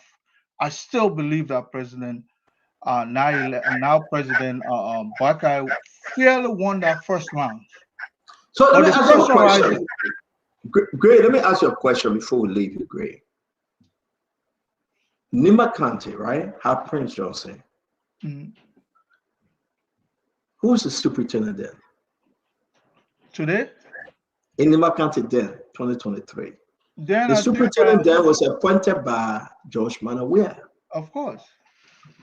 In Nimba County, you have other people that was running to be president. Tewon Gonglo, Gibson Jeru, political leader. He came up with a lot, almost 40-something percent, 1,000% of the 40-something thousand of the vote, not percent, 40-something thousand of the vote. So let's just agree. You have opposition party, they're all in that place. You have Mr. Cummings on CPP. You have other political party people, plenty of them. You want to tell me in the midst of all 20 some more oppositions. Great.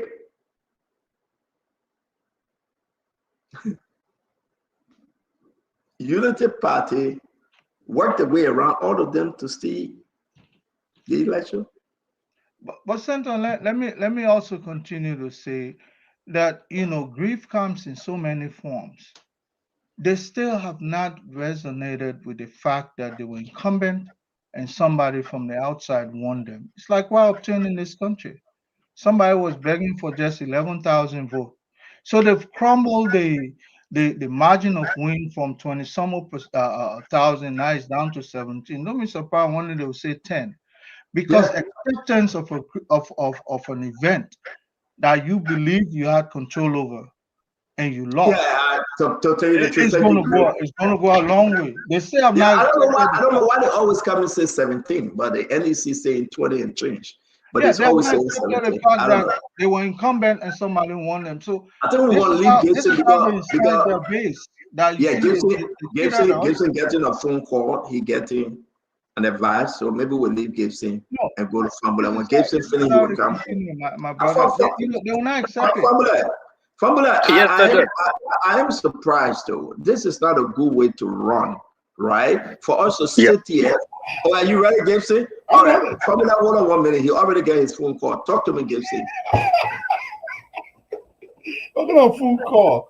Listen, I heard Dr. Brooklet says he has never seen opposition cry before the government crying before of an opposition wrecking an election.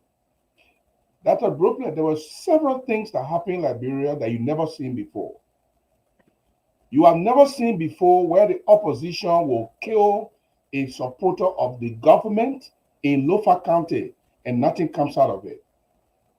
You have never seen the opposition kill the supporter of the government and in Sinko and nothing comes out of it. And the government does not react, and the party that controls the government does not react. Are you serious, Gibson? No, I'm serious because have you seen an opposition breaking? Have you seen? No, Gibson, don't do this to us, man. Let me finish. Gibson, have you seen an opposition breaking an election? Let me finish. I'm coming there. Answer the question. Have you seen an opposition breaking an election? Well, I mean, I can't sit right here now. People respect you. You're one of the kids. I know. People show a lot of respect when they hear your name. But for something years you've been in the media, right? Don't go and fall for the phone call you just received. Have you seen an opposition breaking an election anywhere in the world? I have heard allegation of opposition rigging an election. Where? In Ivory Coast. In Ivory Coast, when? The opposition rigged the election. Bring us up to speed. Now he can't talk. The internet gone off. You see? Now the internet gone off. He can't talk. You see, you asked me, I'm giving you an example. In Liberia. Anyway, finish. Do your own talking. You do your talking. President Laurent Gbagbo was president of La Côte d'Ivoire. The election was held. Alassane Ouattara was the opposition.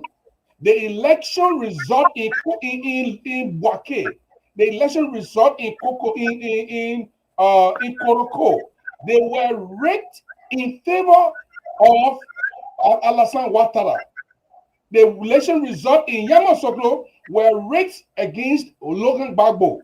As a result, he was declared winner, and when Laurent Gbagbo contested that result, the French people, together with other forces, removed Gbagbo from power. I just give you one example. I can give you one more in Tanzania. But it does not suit this situation. Let's stick with. No, see, only me say something quickly. 30 seconds, please. My friend, he can ask me a question. I'm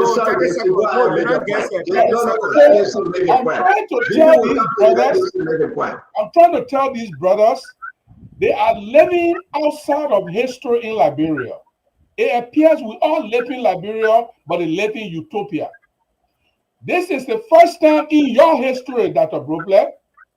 You are nothing but Vandana Patri because Vandana Patri just came from sleeping like a Rip Van Winkle. Dr. Brooklet, this is the first time in your life that you see an opposition win an election with less than 2%. Start to send the result to you. Can you help me? No, I'm making let a him point. I'm making a point. Van Rapadru was sleeping for 100 years. So let's say that a Brooklyn had never seen in a life that the government, the sitting government, will concede to an election that shows. Let me I'll read it myself. No, I'm putting it up. Thank you very much, boss man. Thank you very much. Thank you very much. Put my thing on. Let me tell the people that in Liberia, histories are made and things happen in Liberia that will normally not happen to anybody. Okay, 1.26. Let's say less than 1.5%. Someone in Africa, an African president, conceding an election with less than 1.5 votes. You never see it before, Dr. Brobler. That is why you never see it before that in Nima County, the sitting senator who declared that George Weah will never win in his own words, and I'm making a video for him to send it to you, Stanton, that George Weah will never win Nima County, together with Jeremiah Kong and all the powerful people in Nima, controlling the constituencies in Nima, were able to manipulate the vote in Nima County, and today George Weah is not president. And I can tell you all more things. So Wait for your time, man. You shouldn't talk. Let other people talk. Wait, I will bring you in. The next time I put a picture, I'll be patient. I will bring you in. So Gibson, talk to us about your photo. This is the national election result. At the end of the second round, George Weah had 49.36%. Joseph Boakai have 50.64%. The election that Joseph Boakai is enjoying today was 1.28%, less than 1.5% of the vote. And George Weah conceded. We have never seen that in Africa before. Dr. Brobler, too many things George Weah did in Liberia that Africa had never seen, and this is one of them. That is why George Weah did not manipulate the election commissioner. He did not coerce the national commissioner. He did not manipulate them, and he allowed them to operate. But in Nima County, there were hands, there were feet, there were fingers, there were ears, there were heads that were in Nima County that manipulated the result that made George Weah to lose more results in Nima County. Okay, Gibson, let me ask Gibson that you're coming. I think you just made my point. I think thank you for making my point. Let me ask Gibson, you're coming. Gibson, I got only two questions for you, right? Yes, sir. Let me put this up again. And when all Liberians look at it, those of you in the radio land, the vote 793,914 for George Weah, 814,481 for Joseph Yeman Boakai. What's the difference in the vote, Gibson? Oh, I do a percentage. I can do the difference. The difference is 23,567. Okay, That's thank it. you. I don't trust you about that. Wait, Gibson. Yeah, just take your phone. Take your phone and do that. 23,567. What this ludicrous 17,000 coming from? No, I didn't say 17,000. No. You've been hearing your colleague and your CDC supported and saying 17,000. I can't die for my colleague. Wait. Yeah, I want to ask everybody that get common sense, right? Well, you can accept that Joseph Boakai won by 23,567. What this thing, I won't use Mr. Comey what I used when he said that on the spoon talk. But what is nonsense of 17,000 votes coming from? Can anybody help us understand? It's very clear, my fellow Liberians. Even if you don't let Joseph Yeman Boakai, don't create a problem. Dr. Boplet, look at the margin. Look at the numbers. 23,567. And I'm hearing sedition saying almost 17,000. Senton, you serious? Are we Okay, I always ask you not to interrupt Let me. me ask you a question now. You irritate me when you interrupt me. Okay, So you can ask question. Let people ask you too now. You no, not. but you asked of Vendetta Party. I'm speaking of Vendetta, we're going to. Yeah, but okay, put your hand up. Put your hand up. Put your hand up. But ladies and gentlemen, though, before I go to Vendetta Party, indispensable now. Yeah, hold on 1 minute. Okay. So let me ask you a question too. Yeah, but you gotta hold on. Let me finish now. But let ask you questions. Sometimes we can't hold on. You can ask questions. You don't be indispensable sometimes, Stenton. They ask you question too. Okay, 23,000 Stenton. Now, why you going to boast off of Unity Party? Go to 2017 and watch the margin. Stenton, don't boast of that. You my brother. So you finish answering your question. I'm telling you, don't book for 23,000. 23,000 are peanuts. So you finish. What's the point, though? What's the point? Wait. In the second round, I don't understand. It's in the margin of error. 23,000 is in the margin of error. It's in the no such thing as margin of error, man.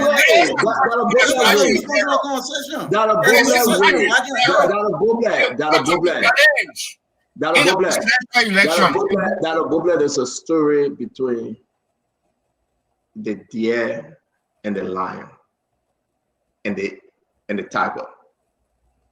The deer say, the grass is blue, the grass is blue. The tiger said, no, the grass is green. The deer and the tiger having this argument, and they took it to the king, the lion. And the deer asked the lion, King Lion, isn't this grass blue? The lion said, yes, you're correct. The grass is blue. And the deer look at the tiger, King, can you polish the tiger? The tiger said the grass is green. And the lion said, for 3 days, the tiger will not eat, the tiger will not speak. Because you are quite correct. The grass is blue.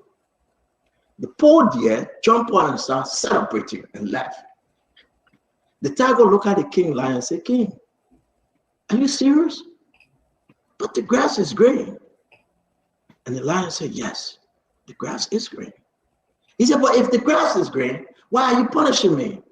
He said, because you don't argue with a deer that he called eyes. So sometimes you leave the argument alone. I'm not talking this about my friend Kev Hassan, but sometimes I agree with Kev Hassan, the grass is blue. And we're not arguing with Kev Hassan. Kev is on this show. Everybody watching. He said the vote is 17,000. Now we said the vote at 23,567. Kev said we're going to go back to 2017. How can Kev do us like that?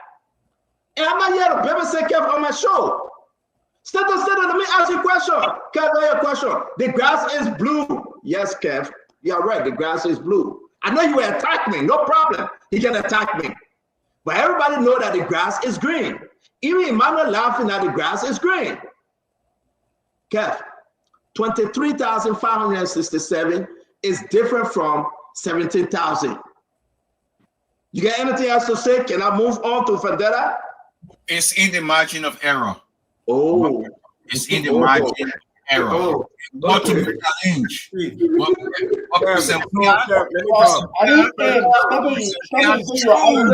didn't hear my comment. But I can't get watches. In what margin of error? Are you joking, Cap? You go first now and told them that grand people that it was 17,000. Therefore, you told John to try you. Why you wasting time? Stand up. You told me you were going to ask me a question. You call me out. That's my time to talk. Let me check now. You talk too much now. It's my time to talk. Look, agree with Kev that it's in the margin of error or margin of not error. There's this Liberian music by Sonica, Friday, the cell phone man, simple mistake, you out. Well, on margin or error or nothing, Kev is right. The bottom line is, if this was a judicial matter, this matter was in court, these people will not be talking here. The man who was running to be president with our gun in his ears, No pressure. He took cell phone, willingly, deliberately, and say, I can see. Yeah. But that's not what we're discussing. No, so Gibson, you're wrong. But let's bring the other people in because Gibson, you're wrong. Gibson, you got no evidence. This is a disgrace for you guys to say that and say, when Nima they cheated. You had your political leader, Teron Gonglo, you ran in Nima. Then he said that he was cheated. Gibson? He was also cheated. Gibson, did he say that? No, he didn't say that. I'm saying it. I'm arguing with Jeru when I'm talking. When I intercepted other people's conversation, my man, you said 10 seconds. When you gotta bring the other people on, man. No, my man, you're not running the show back. We gotta bring the other people on. You got problems. You gotta be proactive. When people talking, you have to. My man, but you finish. We finish when you pass you. I'm going to keep quiet for 10 seconds. Let me bring in Edwin Fabula. My man, stop. Remember, stop. No, I will not agree. Oh, you and I agree? You and I agree? They're respectful to me. You and I agree? You Banji? They make a problem. You think we have for a problem? Let me get away from that, man. You can't say you like nonsense, man. You asshole. See you. 10 seconds. Let that go black family record will come to you, Edwin. Yeah. So I just want to say, because on this show, we have an important responsibility to educate. The thing we know about, we shouldn't talk about it. Those who did statistics know that margin of error are reserved primarily for statistical polling. This is national election in round two. In round two, when Christian clear, you get 5 vote, 10 vote, what point you win in round two. There is no margin of error in election. So let's not mislead the public. Even you got one. Only question you want. One you want. That's all I want to say. So thank you very much. I have a question. CEO, we gotta go to Edwin, guys. I have a question about Dr. Broker. No, thank you, guys. Guys, you're wait 1 minute. That's the way you are. Thank you, Edwin, go ahead. There are a few things I want to correct my brother Kev. He said the people who conducted the 2023 elections were appointed by Ellen. That's not true. The person who conducted the 2017 elections was Jerome Kokoya. And after that, he was replaced by Director Brian Lansana. And all of the commissioners that conducted that elections were appointed by President Weah.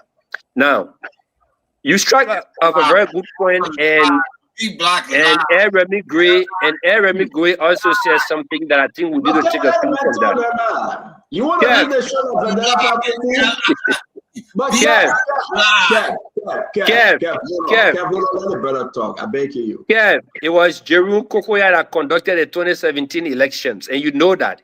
Okay, all the people that were there were appointed by George Weah. And the next, so Kev, what is the tenure?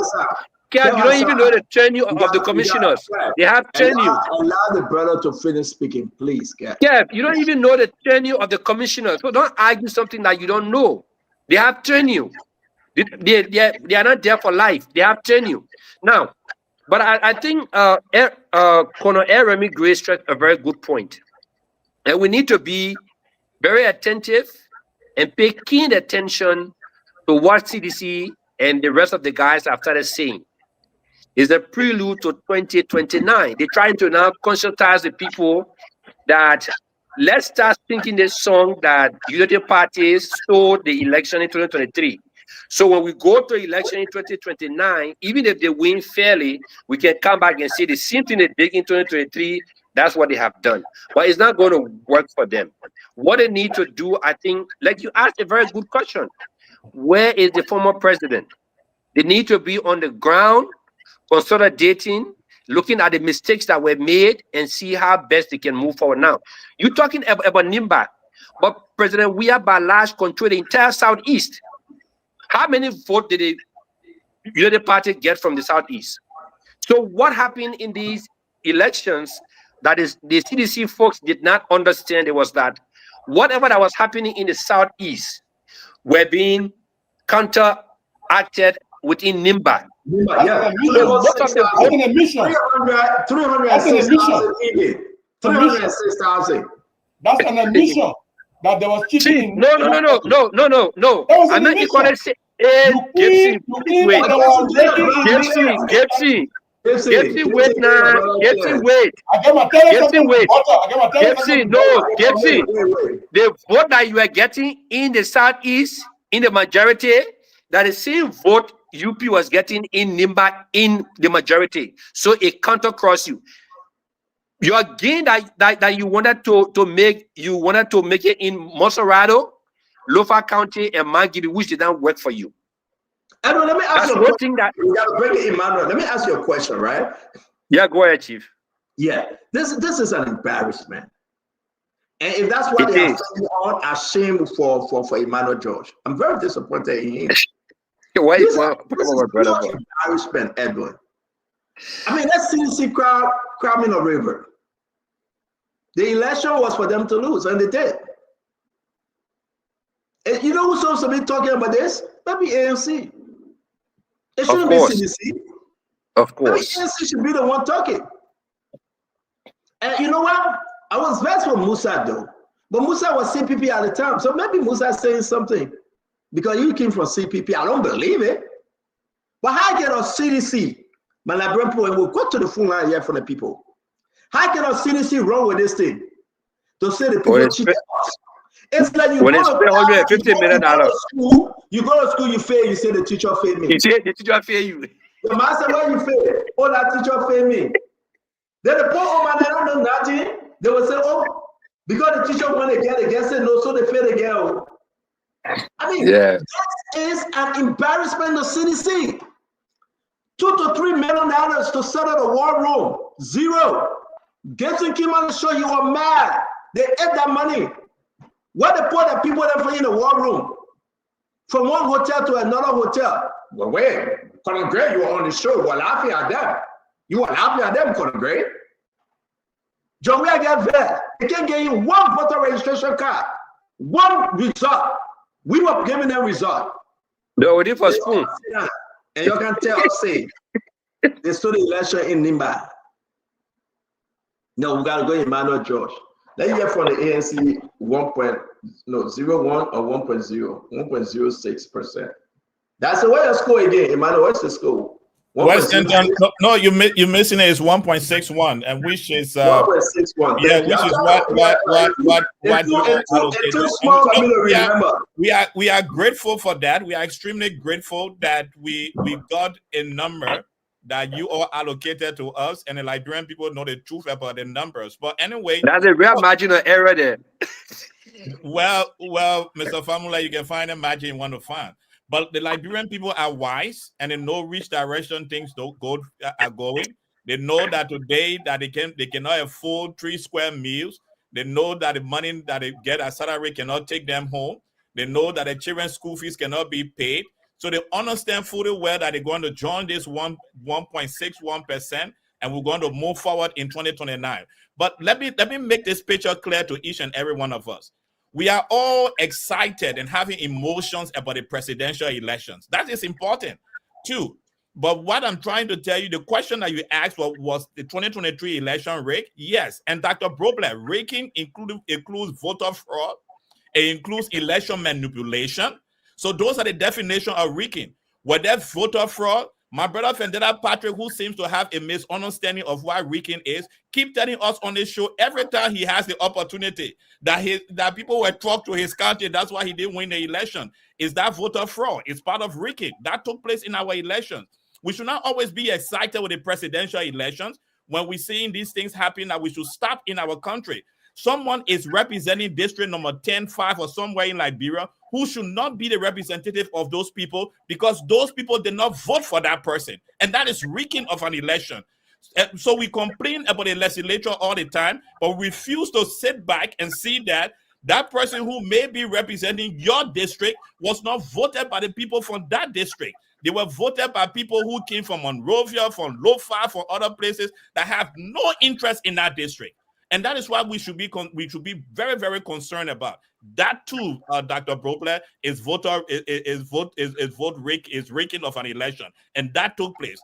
All the candidates, even if you bring Paul Kennedy that ran in Babulu, he too complained that there was talking in Babulu County. Some of us saw these things with our eyes. Some of you witnessed it that it took place. So yes, I can say with all out of that there was rigging in the 2023 elections. Should we correct that? Yes, we should correct that. We should start putting laws in the books that will stop people from migrating people from one district to another district to vote people in a district that nothing in that district is affecting them. Somebody is having fun in district number 10 or district number 17 because things are working with them in those districts. But someone in district number 6 somewhere is struggling tonight because they have not seen a representative in the last 2 years. And that is something that we should be angry about. And you know what, Emmanuel, you have said nothing to hold your own argument. And we'll go to the phone line. You do all these things, voter fraud, rigging election. Yeah, we agree. But show me the analysis to you guys say you're having to prove that the election was rigged by Unity Party. Why not CDC, Emmanuel? You from ANC. Why couldn't you say CDC rigged the election? Why are you putting it on Unity Party? CDC was in charge. Why you put this on Unity Party and the party that was in charge, that's CDC? Why not CDC, Emmanuel? Emmanuel, waiting for you. Guess if I had my way, I would not even give you 10 more seconds. Stanton, you are interested in the fight between CDC and UP on the whole voting. I'm interested in the holistic. I'm not in that fight. I'm not interested in that fight. I'm interested in bringing to the Liberian people. The problem really for me, the time of thought. I'm interested in the Liberian people understanding what the definition of vote rigging is, and why I'm taking a stand tonight on this platform about rigging of the 2023 election. That's why I want to educate people. So let me ask you a question. When you are talking people to vote in a district that does not affect their life, that is rigging. And that may be from CDC, it may be from UP, and it may be from other people, and we must stop this in our country. So Emmanuel, which political party rigged the election? All the political party that one seat in the Wait, Edwin, wait. Emmanuel, which political party rigged the election? I'm here to educate the Liberian people that vote rigging includes voter fraud. And voter fraud is where you take Moses from district number 1 in Moserado County and take him to vote in district number 2 in County. That is voter fraud. But which and political that party? should stop in our country. That is why we should start speaking in our country. Because somebody is representing Peter in district number 1 in Moserado County that should not be representing Peter because Peter. I beg you, Edwin, I want to bring in Graydon because we got to hold on. We got to stick with Emmanuel on this question. I beg him, guys, and we got to move on to the phone line, right? We got about a few more minutes here. Which political party, Emmanuel, rigged the election? Point to that political party. Look, then I don't speak out of evidence. I speak to things that I have full knowledge and full understanding. Well, then forget the evidence now. We just say something. Which political party rigged the election? And which we have proof of truth on that Patrick and Patrick Kennedy. Is that vote rigging and voters so Patrick Kennedy, you said Paul Kennedy. In the process of trucking of voters from one district to another. I agree with district. everything you just said, Dr. George. Dr. George, hold on, Edwin. Dr. George, I'm begging you. In the entire election, over 23 party, which one of the party, Emmanuel, I beg you, don't explain too much, rigged the election? Stanton, I will repeat, I cannot speak to things that I don't have evidence of. Stanton, why you pressing the button there? Evidence, 100% evidence. Ask me. What I have evidence of is that when you can't get an answer for District 2 to go and vote in District 3, that is voter rigging. I have evidence of that. That's what many people, and Patrick and Patrick Kennedy can speak to that one. Colonel Gray, let's end with you. Let's finish with you, right? You see what we say here every day. People want talk, but in crew they say talk, bring talk. Which political party rigged the election to make it say? Oh, ask me now, Stanton. I'm a government. Ask me. Yeah, I can't ask you. We know your answer already. I can't ask you. Yeah, ask me now. No, go ahead, Colonel Gray. You know, Finish up. Stanton, I like that theory that the commander is held responsible for the action of the men. In this election, the referee was the incumbent, the ruling establishment. So anything that went with that election, about that election, is categorically placed on the ruling establishment. I know the folks who say, oh, they got just hate, I don't know who. But the fact about the matter is clear. If anybody was going to rig an election, and if anybody was going to stop any irregularities in the election, it would be the incumbent, because that is their responsibility. But let's go forward. In the runoff, sorry about that. In the runoff, in the runoff of an election, it's simple majority. It's clear whether you get 1%, one vote over the other. That's why they made the election 50% plus one. So you must have that plus one. So the thing about this, Stanton, is that these folks will never accept. It's part of the grieving process. You can go from now to, it's just like what obtained here. This guy has been re-elected, right? But he still did not accept the fact that he lost under the outgoing. Yeah, but Colonel Gray, let's move on, right? My question to you though, why ANC cannot tell us which party rigged the election? Because NC probably is trying to play safe, but sometimes telling someone the truth telling can make people like you better as opposed to winning the hearts of everybody. Look, in this world, you can never win the mind of everybody, no matter what happens. Dr. Boblet, before we go to Gibson, who will finish this, so why AMC scared to tell us which political party rigged the election? Why? So I want to speak for me, right? So that's a challenge with just putting things out before you think it through. You ask simple question, we can't answer it. So I agree though with Emmanuel about trucking. That's a problem we need to fix. But the truth be told, everybody did that. Everybody moved people from here to there, and we can fix that, and we should be fixing that. I haven't heard much about it, and we shouldn't wait a year before election to fix it. We should find more ways to hold people into their districts, meaning by all of the different papers you get in the national ID card. So when it comes time for election, it's late for you to say, I aim my GB when you are over there in the other place. Because it did bus people a lot and truck people in. But just about everybody who had means did that. You could rent the bus, you get your people put in carried in there. So I agree with you, Emmanuel, but I don't know if you call that rigging. But the challenge with that is, even call it rigging, who? That's the germane question that CEO asked. That's difficult to answer. Who? Because everybody was moving their people from here to there to have them vote. And you got to understand, Dr. Bobler, right? Even if ANC gives somebody $25 for transportation to leave from district number 10 and go to district 17 to vote, that's the same problem. That's the same trucking. Mm-hmm. The person living in district number 10, when you give them money to go to district number 17 in the same county, that's the same trucking. Mm-hmm. So ANC cannot answer this $1 billion question or $1.2 billion question.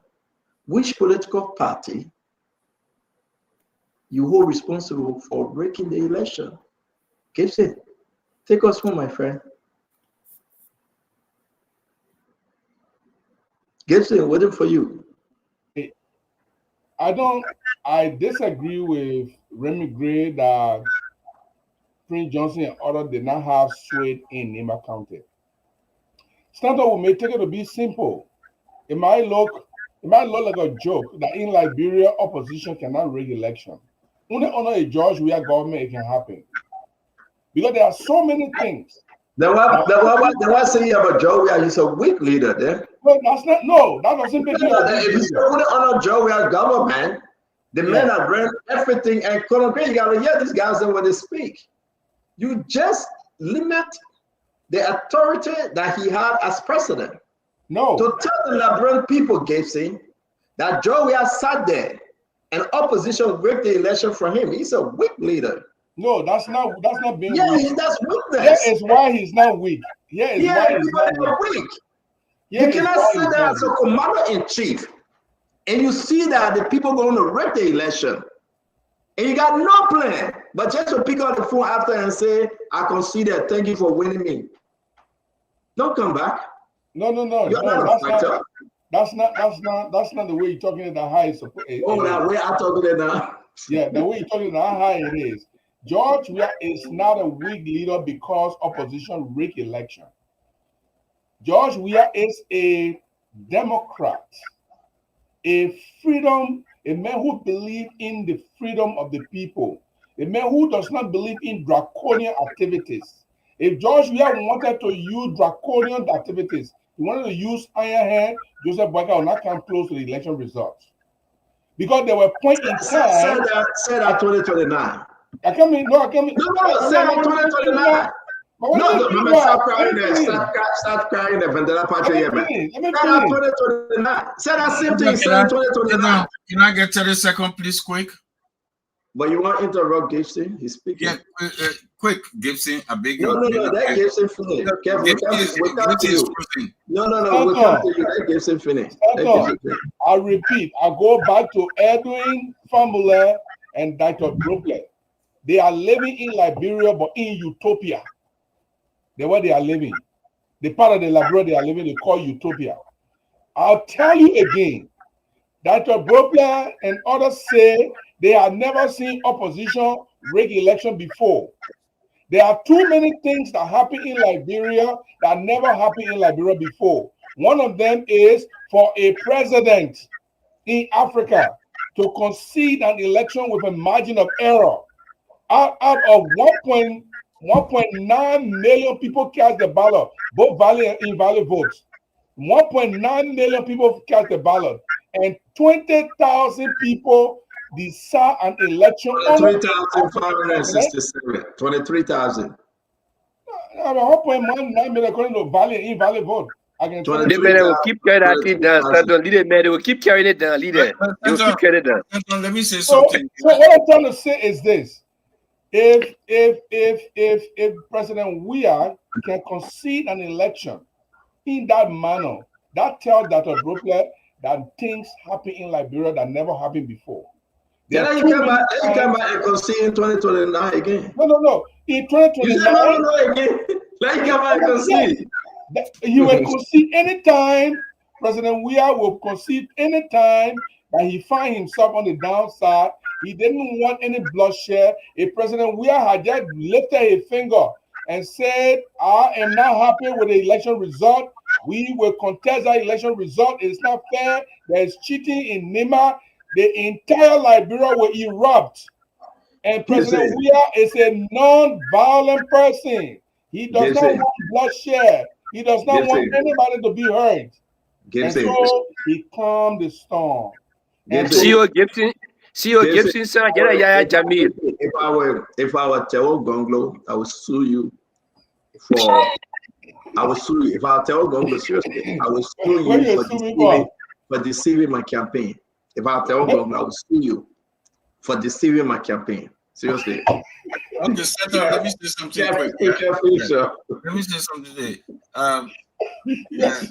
Dr. Bogler, maybe I said to be corrected, but I think your professor, your professor as one of our colleges in Liberia, and I don't know what you're lecturing at, if it's a political science, but yeah, and I want you. But let me tell you what I lecture. No, let me finish. So you tell me. Let me finish. Let me tell you now. No, let me finish.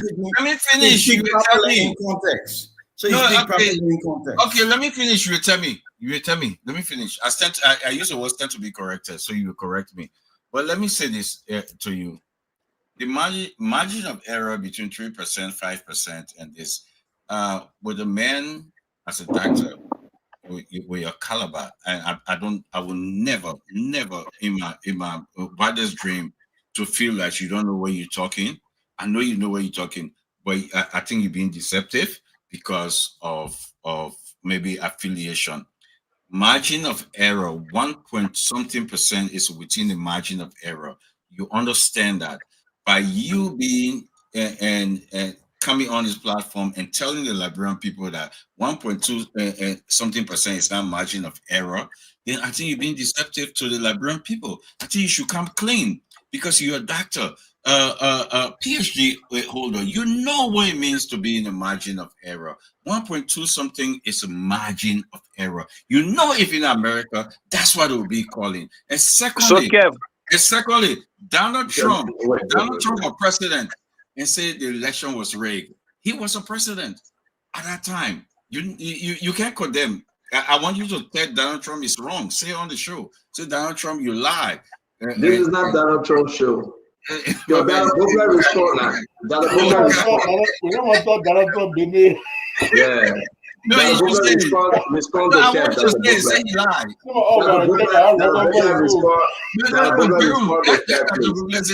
Yeah, Donald Bobler, you want to respond to Kev? Kev, my background is I thought you said we were the last one that the Bobler talking again about. My background is economics, and with heavy statistical analysis in my study. I went to serious schools like Johns Hopkins. I have 5 earned degrees, and I head the graduate school at Cuttington as the vice president, the doctoral program and the master's program. I teach in the doctoral program, transformational leadership. I've taught development economics at the undergrad. So I know what I'm talking about when I say margin of error. Elections have laws. In America, they don't call that margin of error. The law says in the United States, if the votes are a certain amount, you have a right for a recount. You can request it, the person who had the lesser vote. In Liberia, we don't have a law that says margin. I want us to speak correctly to the people. We don't have a law that says margin of error. Remember, in round 2, it's 50 plus 1. That's the Liberian law. So the margin of error, this is round 2. So it's 50 plus 1. There's no margin of error. Yes, no, Doug, round 2, that's simple majority. Yes. Whoever wins the majority, yeah. Round 1 is 50 plus 1. So let's round 1, yeah. Properly. It's not margin of error when they come to Liberian election round 2. There's no such thing. It's 50 plus 1. So I spoke. No, I think you missed the point. Kev, let him finish. I spoke correctly. No, he's not intellectual to argue. No, let him professor, man. He's not a professor. Let the man finish.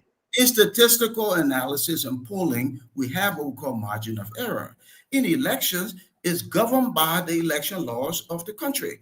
Our law is clear. Who would doubt that? In the second round, it is 50 plus 1. So you keep saying margin of error. Also, that a Bobler. In the second round, it's not 50 plus 1. It's simple majority. 50 plus 1. 50 plus 1. In the second round, that's simple majority, yeah. That's simple majority, correct. But if you got 2 groups standing, then one group got to hit 50 to get a majority. No, one group just got to get a majority.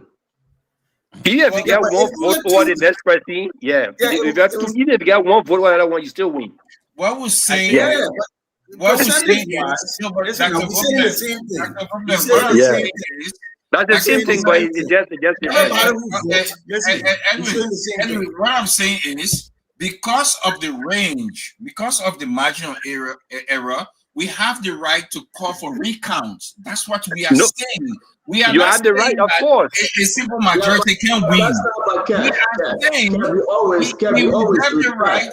We reserve the right to ask for recount because it was on margin error. But you didn't do it, so they're leaving now. Then I'm margin error. Here's the issue. Yeah, here's the issue.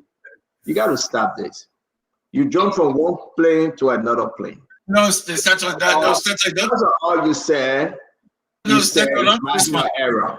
That the Bobler that hold on marginal error, then he said we get it right to call for recount. What do you want to say? That's what's our debate. No, that's not your debate. You understand what's debating? No, it wasn't debating. No, it wasn't debating.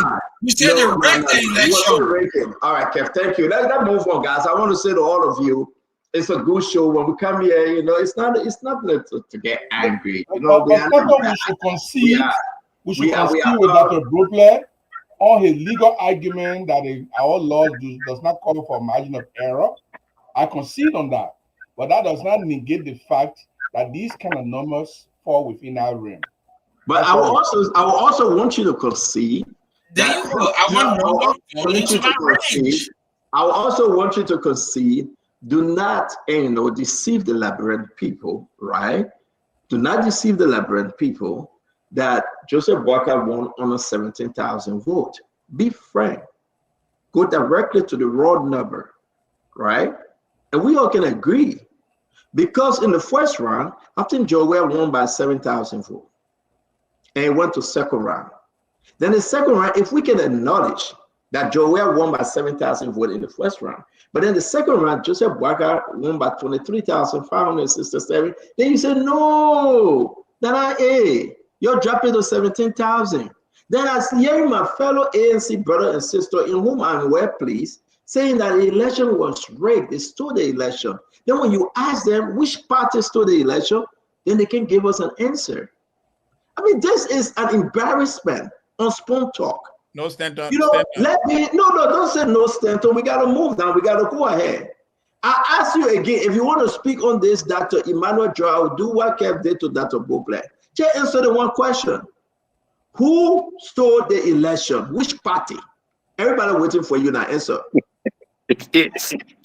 We're not hearing you. Yeah, our conversation, there is point we are missing here, and I would like to share with our brothers. I think that's where we should focus. In the second round of the election, who stole the election? 314,972 Liberians decided to sit home and not participate. Who stole the election? You were rigged.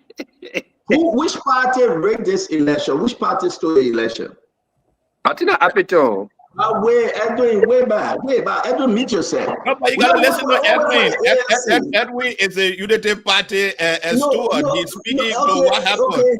Why are you all looking at Edwin? He said Apito rigged the election. Emmanuel, help us. Brother Emmanuel George, to be frank with you, some are already considering ANC. Maybe some are will join ANC, but help convince me today. Then maybe I'll make up my mind today on the show. Which party stole the election? I have been extremely consistent in everything I said tonight. I've been consistent that I, Emmanuel George, cannot speak to something I don't have evidence of. When I speak to something of fraud, I should have the evidence to speak to it. So you don't have no evidence that the election was rigged. I have said that throughout this conversation. So real quick, so you don't have any evidence? Listen, Chief, listen. But don't lecture us on your thesis. I beg you pass that level. You don't have anything to convince us that the election was rigged. And the party that rigged the election, you don't have your hands on anything yet, right? I've said it over and over. I don't have any evidence. I'm not going to. You got no evidence. Case closed. Brother Emmanuel, we got to move to the next one. You got no evidence. Case closed. We're feeling with that, Sefini. Let's talk about the oil in Basso. Do we have oil in Grand Basso County? Let's play the video. This is one of the funny things Fagon ever did in his entire life. Let's play the video about Basso oil. Tell Liberia is blessed and rich. Your doubt? You're the local telling you that the oil is coming from under the earth. This is not water. This is oil coming from under the earth. And according to them, you're looking all in the distance there. We dip some of the oil, we pour it out, and they say it somewhere on the side. Yes. So I took you guys there. You saw that one. The distance is long. You will see the distance back to the car. I want one empty bottle. Take one empty bottle. Oh, so you not be dipping the oil? All of y'all got oil.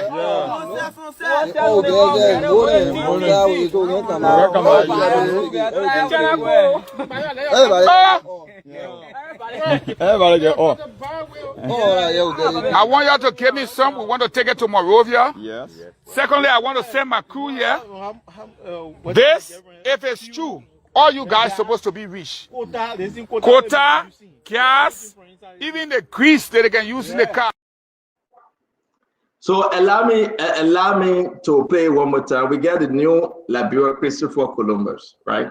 Let me play one more time. I beg you. Let me play this one more time. This is a joke. Tell Liberia is blessed and rich. Your doubt? You're the local telling you that the oil is coming from under the earth. This is not water, this is oil coming from under the earth. And according to them, you're looking all in the distance there. We dip some of the oil, we pour it out, and they say it somewhere on the side. Yes. So I took you guys there, you saw that one, the distance is long. You will see the distance back to the car. I want one empty bottle, take one empty bottle. Oh, so you not be dipping the oil? Ever have it? All of y'all got oil.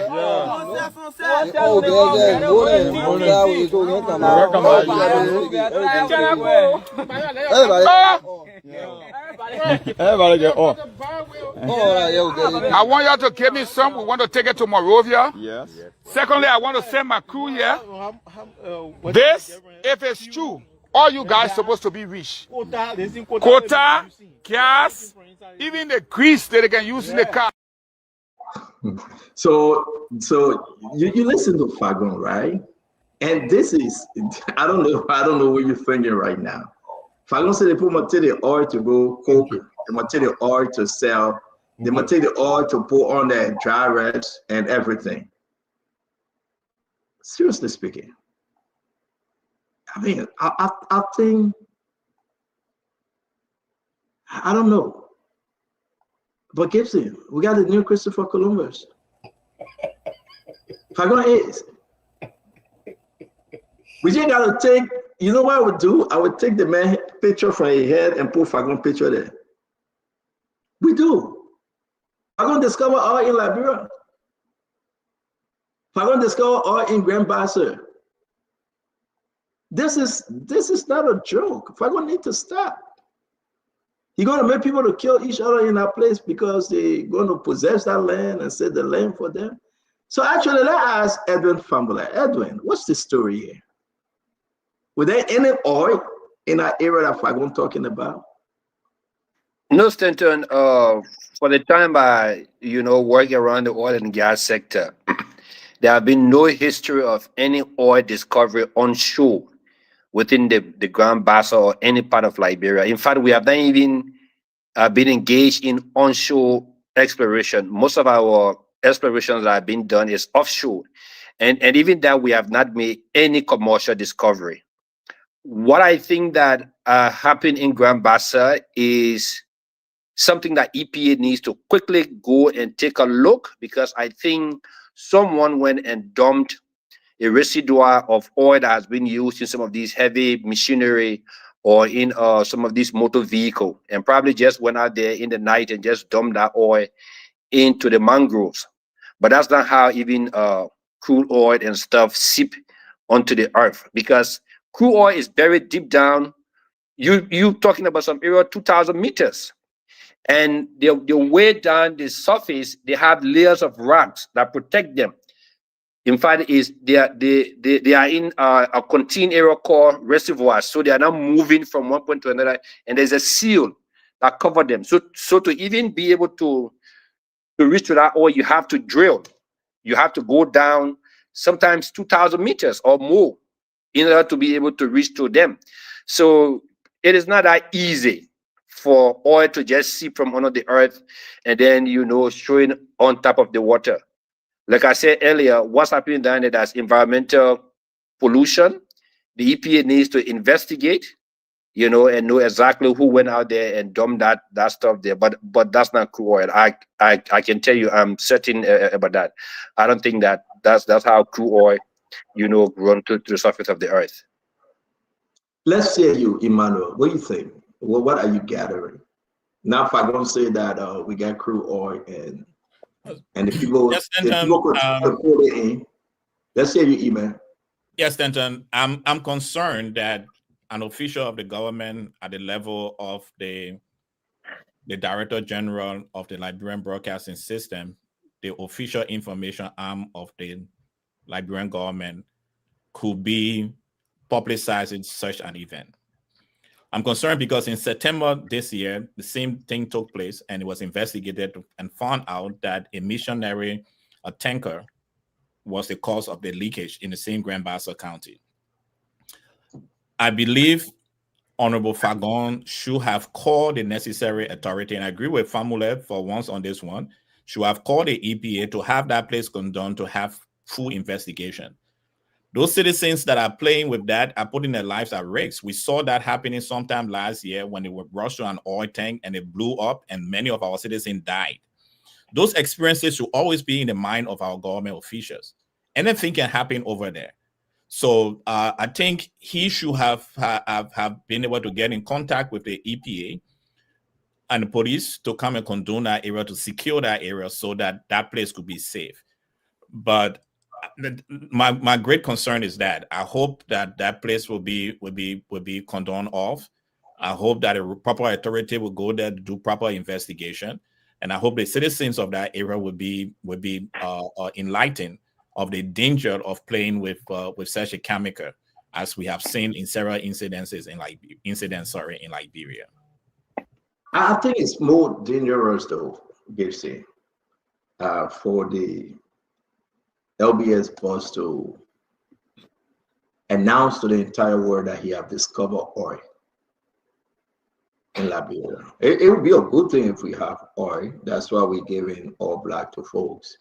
But you don't have to give all black to folks again, because the oil is on show, you know. We can see it. If I go say you put it in your bottle, you go grease yourself, you build a roll, and if I go now authoritatively speaking to the oil discovery, what's the mistake here, Gibson?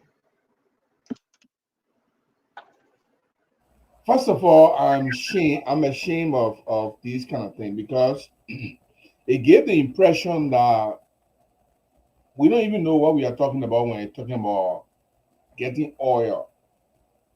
Because the process of oil distillation, it's not just possible for the oil to just come under the ground like that and see it. And in fact, I heard him talking about they got quota and all out of it. I mean, are you kidding me? There's a process of distilling, of heating the petroleum product, the crude oil, and it come out with certain different kinds of components. And it might come out with a burden, and will come out with gasoline, with naphtha, and then kerosene will come out, and then diesel will come out, then heavy gas oil will come out, then the residue fuel oil will come out. Then how is it possible that right there in Buchanan, no distillation taking place, but now they have oil coming out of the ground, and they got quota and all out of that? You get a quota, how you get? You know, I thought the other day I wrote on a Fagon post, and I said his problem is he talked too much for no reason. For some reason, Fagon does not know the limit to which he should speak on issues. He had not discovered no oil. There's no commercial value of any oil anywhere except DC, according to the experts. So if Fagon discover oil in Grand Bassa County, of course, the people over there, all of them rich. Maybe they're in Kuwait, where anybody can dig well beyond your house and get oil from there. Maybe in Grand Bassa County, you get a little village, you can now dig a well and be rich out of it. No, this is really, really unfortunate. And Fagon should go and tell the people what he showed may not even be what he's talking about. It's possible that somebody dumped oil somewhere and flowing down the stream. Because I remember when we used to do pet soil, we used to take the dirty oil from Morovia, the one they put when they change the car oil, and the one we use for our parasol, 070 and 090. So when we use it from there, when we dump it in the plumbing, and then we dump it also in the either in the stream or on the ground. On the ground, usually it look bad, so you dump it in the stream for it to wash down. So maybe that same thing he saw and call it oil. No, I don't think there's any oil in Grand Bassa County. The Liberian people, and I like the way Edwin said it. I think the FDA people should take interest, and they should issue clarification that there is no oil in Grand Bassa and start fooling the people in that county. Dr. Boblo, what say you? Well, I'm not an expert in oil identification and all these things, so I'm not going to say much. I did listen to Edwin, who has worked in the sector. I think what I would have done instead of making the big announcement, putting it on the media, I would have called the appropriate authorities, let them do the testing, and then you can make a big announcement. So if nothing there, then nothing there, you move. And there's something there you can say, hey, we found oil in Grand Bassa. But instead of going, create the big sensational story, then you say, oh, we're sending the crew here, my crew here. Your crew are not the oil people. Your crew are media people. So talk to the oil people, EPA, whoever, and let them test and let them check. Then you announce to the Republic, hey, we discovered something here. That's how I would approach it. But whether it's oil or not oil, I couldn't say because I have no expertise in the area. Kev. Stefan, and I think I will go with Edwin Fambula, who is the expert in this. What he's saying, he knows exactly what he's saying. I don't believe that's it's all, because if you get, you have to. The only way it will be beneficial to us, you have to refine it and bring. So I really don't see what Eugene Fagon is talking about, but I don't see the logic in it. But like Dr. Bobler said, we're not the expert on it. Mr. Fambula is the expert. So what he's saying make a lot of sense. That's what I would go with. You have to Colonel Gray? Stanton, when you serve in a certain capacity, you don't relay any outcome from there through hearsay. The fact that the Director General will stoop so low to transport hearsay based out of is pure ignorance. I like to say it that way. Without any geological survey, the expert Edwin has made it clear that you cannot run with such a rumor from people, hearsay, especially in your capacity as somebody who, who carries news, or who makes the news, or who creates the news. Doing so without, involving the experts, it just ridicule you to be part of the layman mentality. And when you serve in certain capacity, you're not a layman. If you cannot be the one to champion the news thoroughly after, doing your own due diligence, i.e., bringing in the expert to take a look, then you have the news at that level. But to just run with what people say, and in Liberia, those things are simple. Look, there's a whole lot of land that has been declared barren in my neighborhood, where nobody can do business because those were World War II sites. And that area, they said they used to carry on some of the heavy machinery there because of the pollution level. It can be used ordinarily. So this is what this is all about. There's no way we can find oil floating all over the place at that level. Somebody has done some level of illegal waste disposal at that level, and that is what's supposed to be investigated, not to come up with the layman mentality. And the people will always go after those kinds of things because of the level of poverty, one, and then secondly, the way they think. They think that there's no way oil can just float out there without it being coming from under the ground. Somebody will have to follow the trail. Somebody went and disposed oil at that level. But some folks will say oil is oil, and that's the error. You running around with pollution, you bringing that into your home. Who knows what the repercussion can be? The likes of Edwin would tell you. I have no clue, my brother. But I would expect the Director General to live above the fray. He should not be the one that carries. His job is not to carry unfounded rumors. If you do that, then you reduce yourself to the level of the common man who doesn't have the capacity to even think beyond. There's no way to sugarcoat this. That's not the work of Director General. We got again. Thank you very much, Colonel Great guys. This is just, I don't know. You know, Fagana is the new Christopher Columbus. I mean, Gibson, man is discovering a lot of stuff in the country. Stanton is something else. No, this is true. I mean, he is. And the man is discovering a lot in Liberia.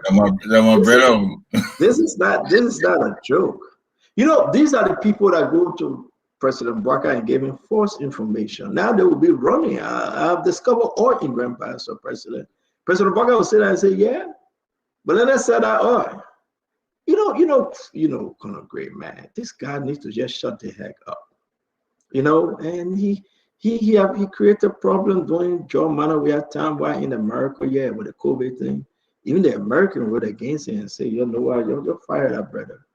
And John Manawia have to let him go. And this guy, somebody got to really help him. He's Liberian under Christopher Columbus. You know, when they were finding land, the man is finding oil.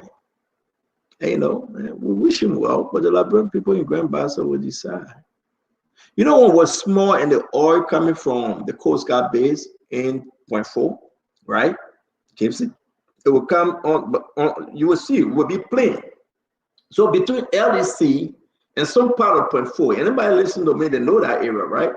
Where to get the LDC fence all the way to the Coast Guard base, running straight into the ocean. They get a little, like a Sony wind, they get a little area there, the water just coming in and out. We go there to play, right? Because they have a football field over there. So sometimes when LDC put out the waste, we see the oil. Man, you be happy, you get in the oil, you let him fire. Now, Fagon got excited when he saw something like that, you know? It can happen. That's true. No. I mean, every immigrant don't laugh. Between that, I'm from Point 4. Picking up, we'll go play, and we count the oil all over your body. So if I go tell you to pull your gather the waste oil and carry the go coke. I mean, this is dangerous. But I believe if I go in from Bombing County, they never seen something like that before. We're from Point 4. We have seen it. If I go from Bombing, I mean, no, don't say that for Bombing County. Listen, if I go telling people say that we get oil and you go cook it, you will be your roll, you will cook, you will put land in your house. If I go trying to burn people home, he said all of y'all will be rich in this town. So they will start killing each other because now it's about the oil rage, you know. And we gotta be careful, yeah. No, seriously, you know. And I don't blame Fagon if you from Bombing, you're not from Moravia. That what happened? Some of the guys that you know that camp, they from in the interior. They have not seen a waste product to the oil part, you know. So therefore, they celebrating at the country. If I don't think that you're going to be one of the biggest mining company called LMC in Birmingham. I don't think that you're going to be the you know, go in the Guinness Book of Record of discovering oil in Liberia. But let's leave the man alone. You get your own pressure. You might get your own pressure problem. But you know, Edwin, thank you for coming to even help us with that story. And we hope that Dr. Yapaglo, you're Yapaglo from Gibson Political Party, the vice standard bearer to Tewan Gonglo, who is not EPA Director. Gibson, see, I'm talking about him right away. We hope that Gibson can tell him to go check. But we can't get to all of the story, though. I'm concerned about this story, but Gibson left. I hope he can come back to answer. What's going on with George Solo? Gibson, let's try to close on this record. What's going on with George Solo? Since his appointment, ambassador to Belgium, the council, now ambassador to Italy. What's going on? Is he confirmed yet? Will he be confirmed? What's going on? Everybody, you guys follow that story, right? What's going on? That's my brother, but I think George, we are rotten beating. Yeah, so actually, what's going on with George Solo? I mean, I intend to discuss him tonight as my friend, but will he not be confirmed? Ever? Never? I don't know. Let my other guys in comment, but I don't know. Anybody want to contribute about the George Solo? Well, Stanton, I don't know whether he has been invited by the Senate for confirmation. So we need to find out from him, because when you are nominated, the president has to submit your name to the legislature through the office of the pro tem for confirmation. And then based on that, the legislature will invite you to come for your confirmation hearing. I don't know whether that has happened, but you probably need to find out from him and know whether that process has begun. But Gibson know a lot, and Gibson lied because he told me to bring the issue up. Gibson, you got to bring us up to speed. I mean, if you know anything, tell us. Don't hide it. But you guys know that Conor Gray, he was, appointed and nominated to go to Belgium, right? And they cancel that. We follow that.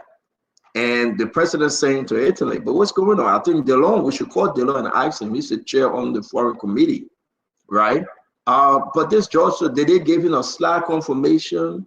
Did the country reject him? Because the Pope is from where? Italy, Rome, right? Did the Pope reject him? The Pope don't like George Solo? No, but Rome is different from Italy. No, I'll put all two together. No, I'll put all two of them together. The Pope run Italy. No, you can't put them together. I don't say where I can do it, I can't do bad. Let me talk my own. Yeah, Italy and Rome are the same thing, but yeah, that's because I said it in city. But Emmanuel George, you the doctor, yeah, besides that, the problem. You got that problem without saying anything. Emmanuel, what's going on with that appointment? As far as I'm concerned, and as far as I've read, is that he has not. The president did send his nominating in August and send his letter to the Senate for confirmation, and the Senate may not have invited him yet. I don't think if he has gone to Italy, it would be after the confirmation that the foreign ministry will send a document to Italy informing them of his appointment as an ambassador, his confirmation and appointment as ambassador to that country.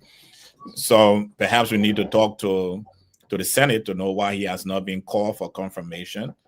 Perhaps there is conversation going in the back, because this has been sent since August. We are in November now. Maybe there's conversation going to the back that the president has something else for him. Have they accepted his agreement? His what? His agreement, his credential. You think Italy have accepted that? You think? No, I believe he has to be confirmed first, and I may be wrong. Someone can correct me from the Ministry of Foreign Affairs. He has to be that has to be after the confirmation. Before they It has send to be that after the letter confirmation. to Yeah. the receiving country. So once they have not sent him, the government won't send that letter out. So we'll follow up with them because we think that George Soto, but we get some document. I will keep it because we're closing the show now. We get some document, Conor Gray, that we received. That some group have reported George Solo.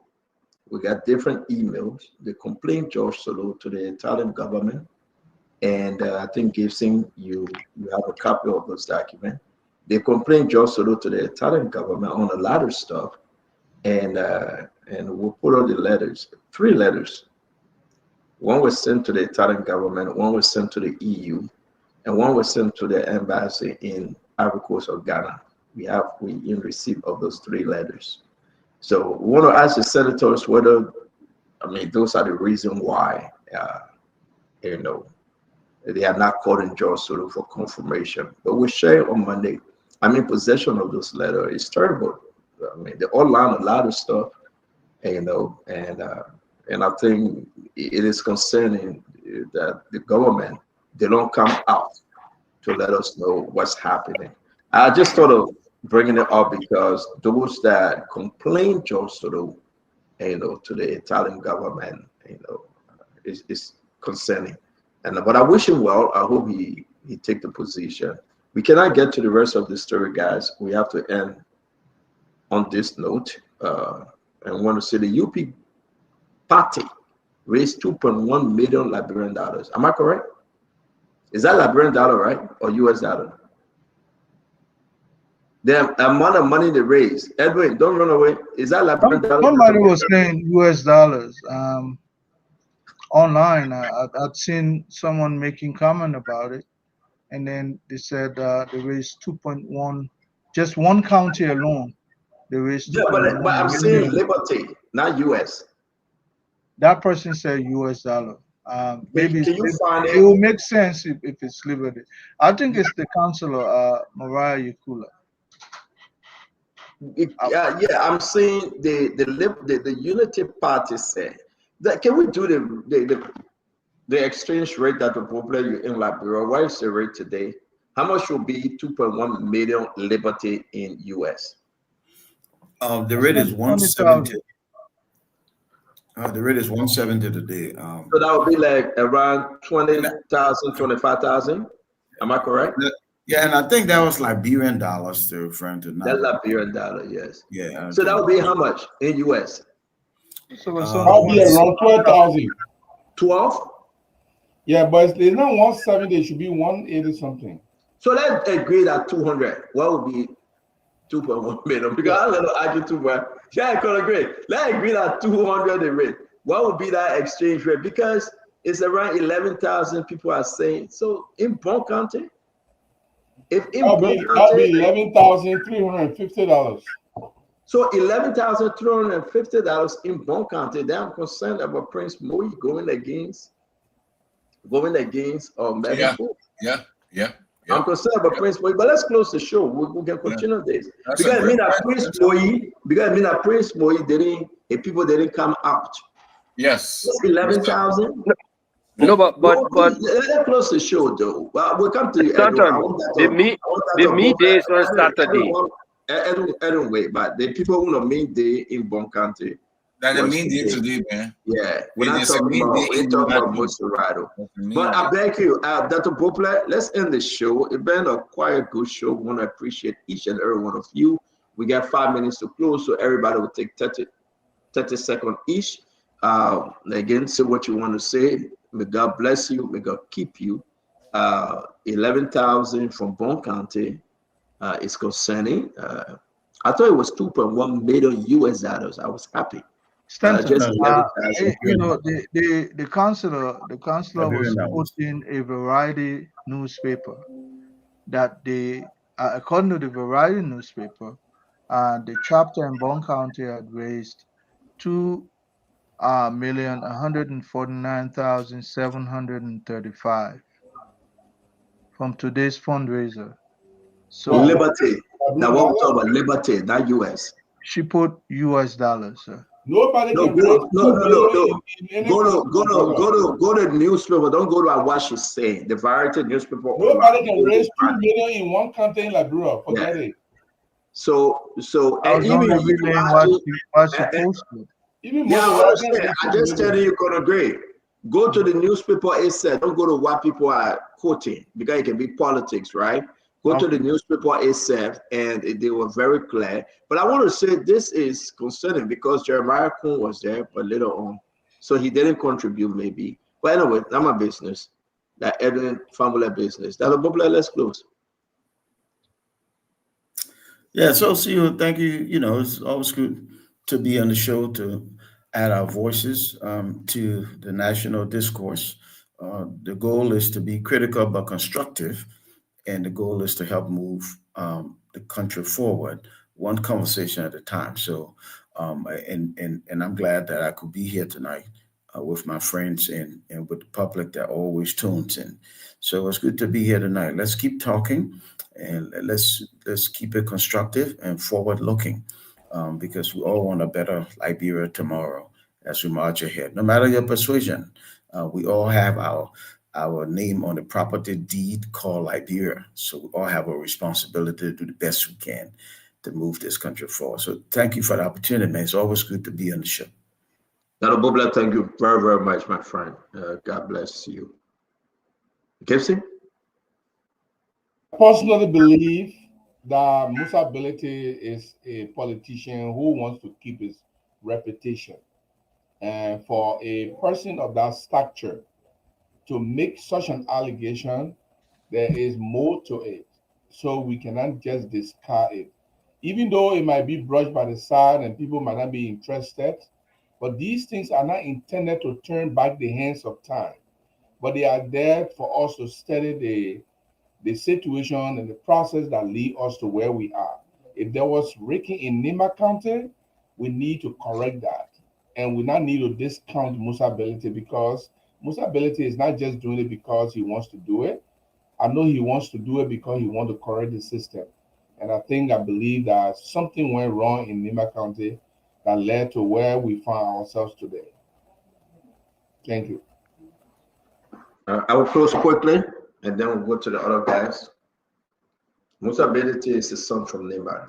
He is a Nimbadian.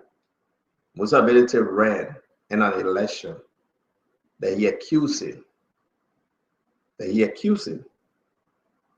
the Unity Party government of breaking the election. Did they rape the election? Then how did he win? How did Musa win? So they break the election from in all other districts but Musa district. I think Musa, this will not help him. I think Musa, it's not, Musa is not being right. This other one, I will not support him on there. Conor Gray, I will not support him on there. Because I think he's fishing. He will not catch that buka, he will catch Bonnie. Maybe not even Bonnie. He will catch bait. Because this one he will not hold water. Musa supported CDC in the second round. When did Unity Party rig the election? In the first round or in the second round? So when Joe Weah won in the first round by 7,000 votes, Musa said they didn't cheat. But there was still Nimbao. And I want Liberian to hear this. Prince Johnson was still alive. Joe Weah won by 7,000 votes while Jeremiah Kun was on the ticket. That only in the second round, CDC and Musa, they went to bed, and then Unity Party stole the election. Musa can do better. Musa should do better. This one will not hold. Will not support the other argument from Musa. Accept the defeat. Accept it. And fight for a better 2029.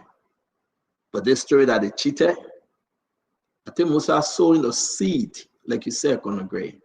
That comes 2029, they want to say, we told your soul.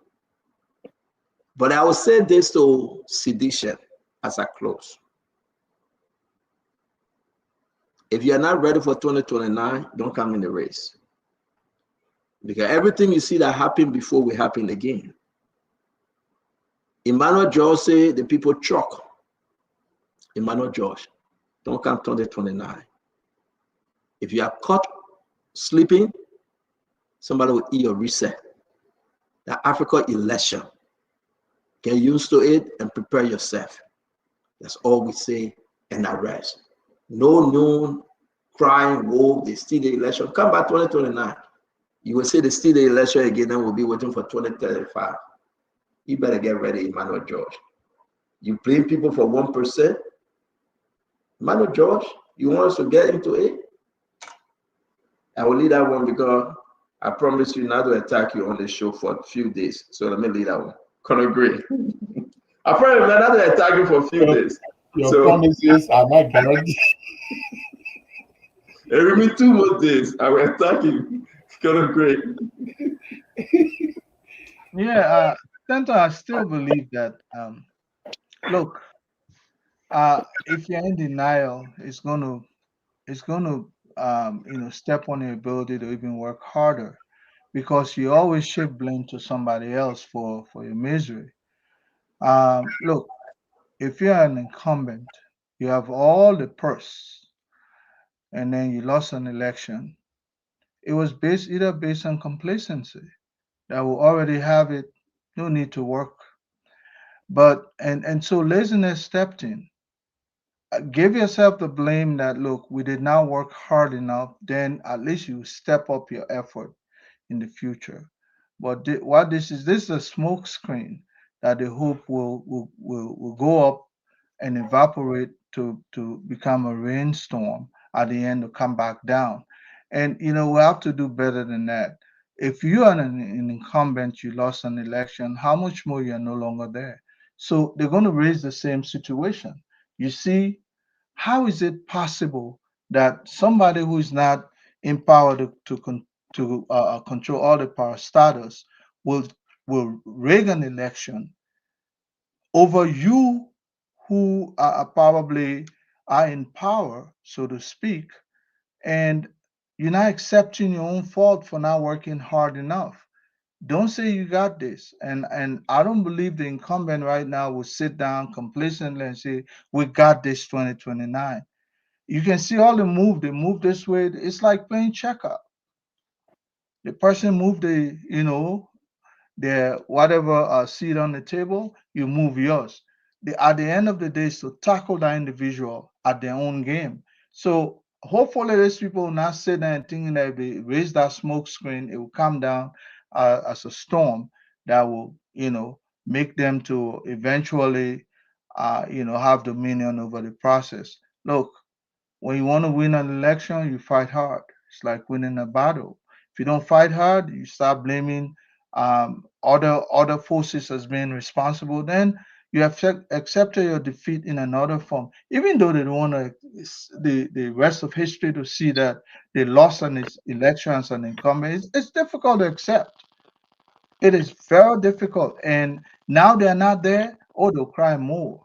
But you know what? That does not win you an election. Work harder, try to go into NIMBA, talk to the people there. You are the Southeast, and one strategy that they followed that let them down, they were going to inflate the Southeast, and automatically that was going to be enough. So that's the only game plan there. And they lost at it.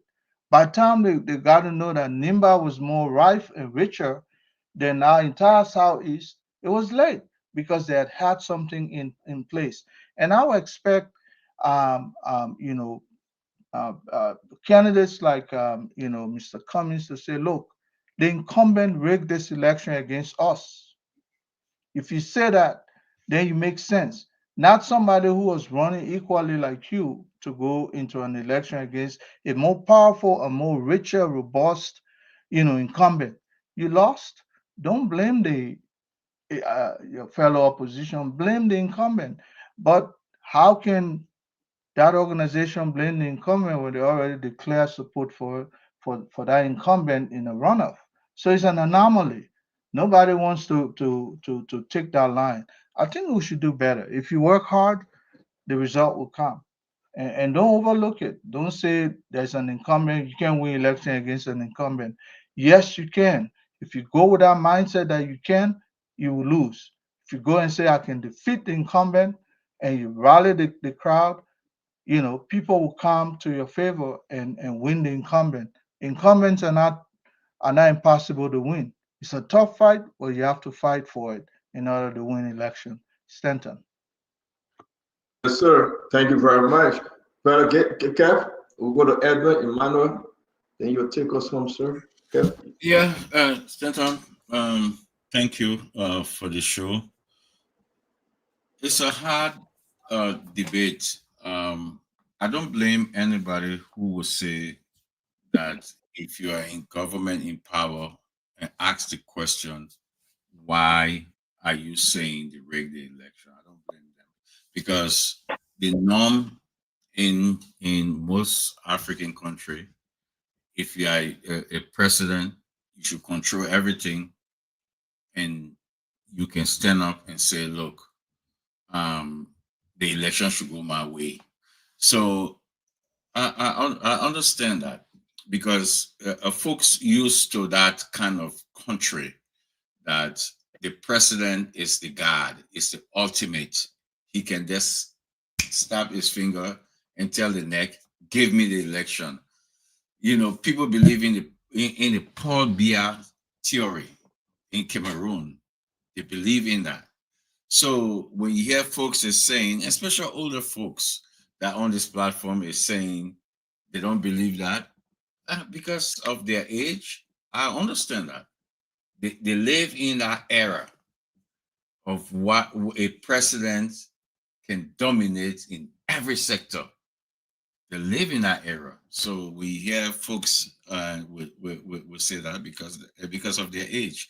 So we understand that they was born in the 50s and they grew up in the 60s and they manipulate things in the 70s. The 80s, we get war because we were tired of folks of that age. So I understand where they come from. But these days, there's a saying, all politics are local. The local government in NIMBA control And if you don't believe that, you're naive. You're naive. Because all politics are local. They control. In this country, Donald Trump got angry because of Pennsylvania. We saw that. And somebody should call him dumb on the show now. But they will not say that. Yeah, because they're scared. But all I can say is possible. It happened. It happened in the Republic of Liberia. The only thing is, it's difficult to make that case. If we make that case, one will say you're in power. You're in power because they believe that the president is the ultimate. But it is what it is. But in the coming election, we will have a full washer and open our eyes. Thank you. And thank you very much. Next time you don't eat your voter registration money. Edwin, let's hear you. Yes, CEO. So, First of all, Edwin, let me ask you: you were born in the 60s, in the 50s?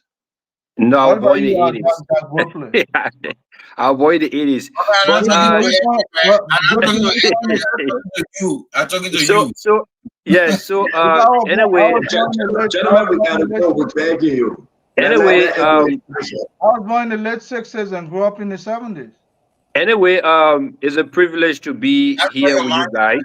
60 guys. I can say I'm the youngest among all of you here. It's a privilege to sit on the same platform to, drink from your fountain of knowledge.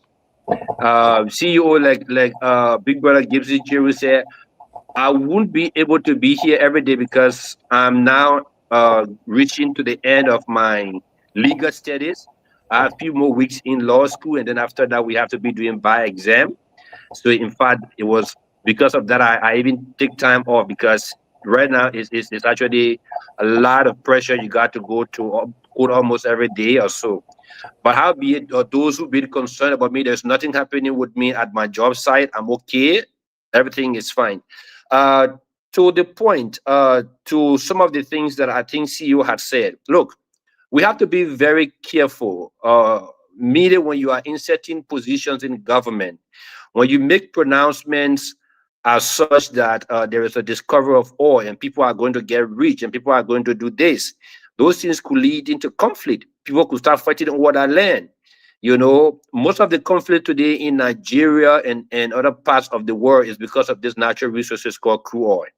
So when people hear about those things, it start growing out sentiments, by war. People start coming to see if they can take the land over. So we have to be very careful. Going forward, when you see this kind of thing, please report it to the relevant authority who has the expertise to go there and take a look, and then they can properly advise. That's what I will have to say. Good night, guys.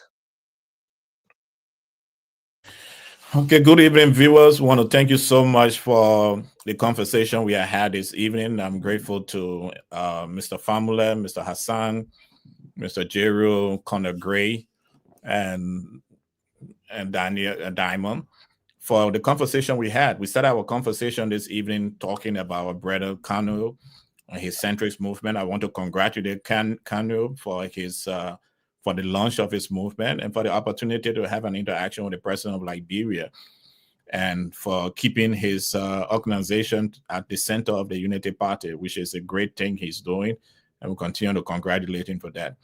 But we spent a lot of time looking at the 2023 election, whether it was rigged or not. 2023 have passed. We are walking towards 2029.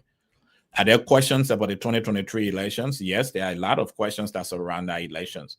But it's our duty to make it better and work harder to make our positions clear so that Liberian people can understand that. But it's also our duty to raise the red flags that we saw, and hopefully there will be some changes in our election laws and how we do elections in Liberia. Look, for us to move forward as a country, we have to continue to be strong as a people, strong as a nation, and elect into positions people who have the country at heart and can move our country forward.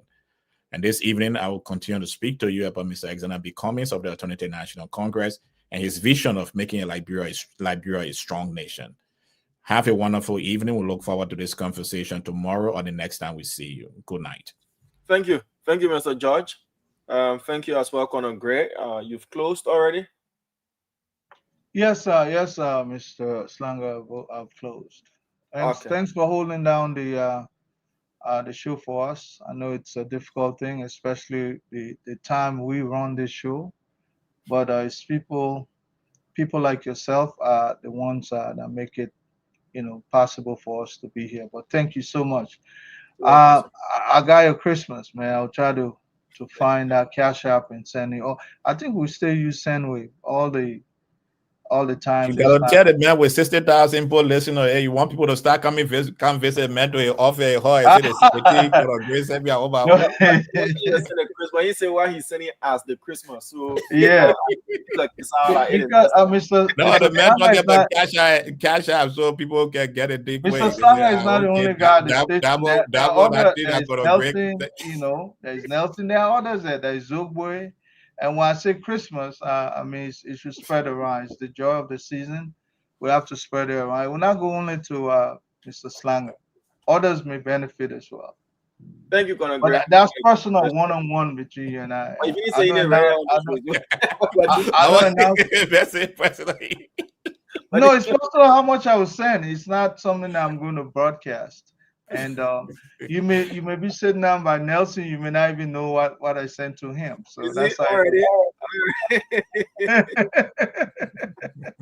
All right, Conor Gray. Dr. George, thank you for being on as well. And to each and every one of you who took up your time to follow, listen across Liberia, have for yourselves a wonderful night. Tomorrow, one-on-one with the CEO comes your way at 8 p.m. local time. My name is Diamond Slanger. This is our bid you farewell. Bye-bye from Congo Town. Yes, sir. Special one from the CEO, stand coming with the spoon. And your boy, driving the South. To get your information, to the food, to be smooth, smooth, smooth navigation.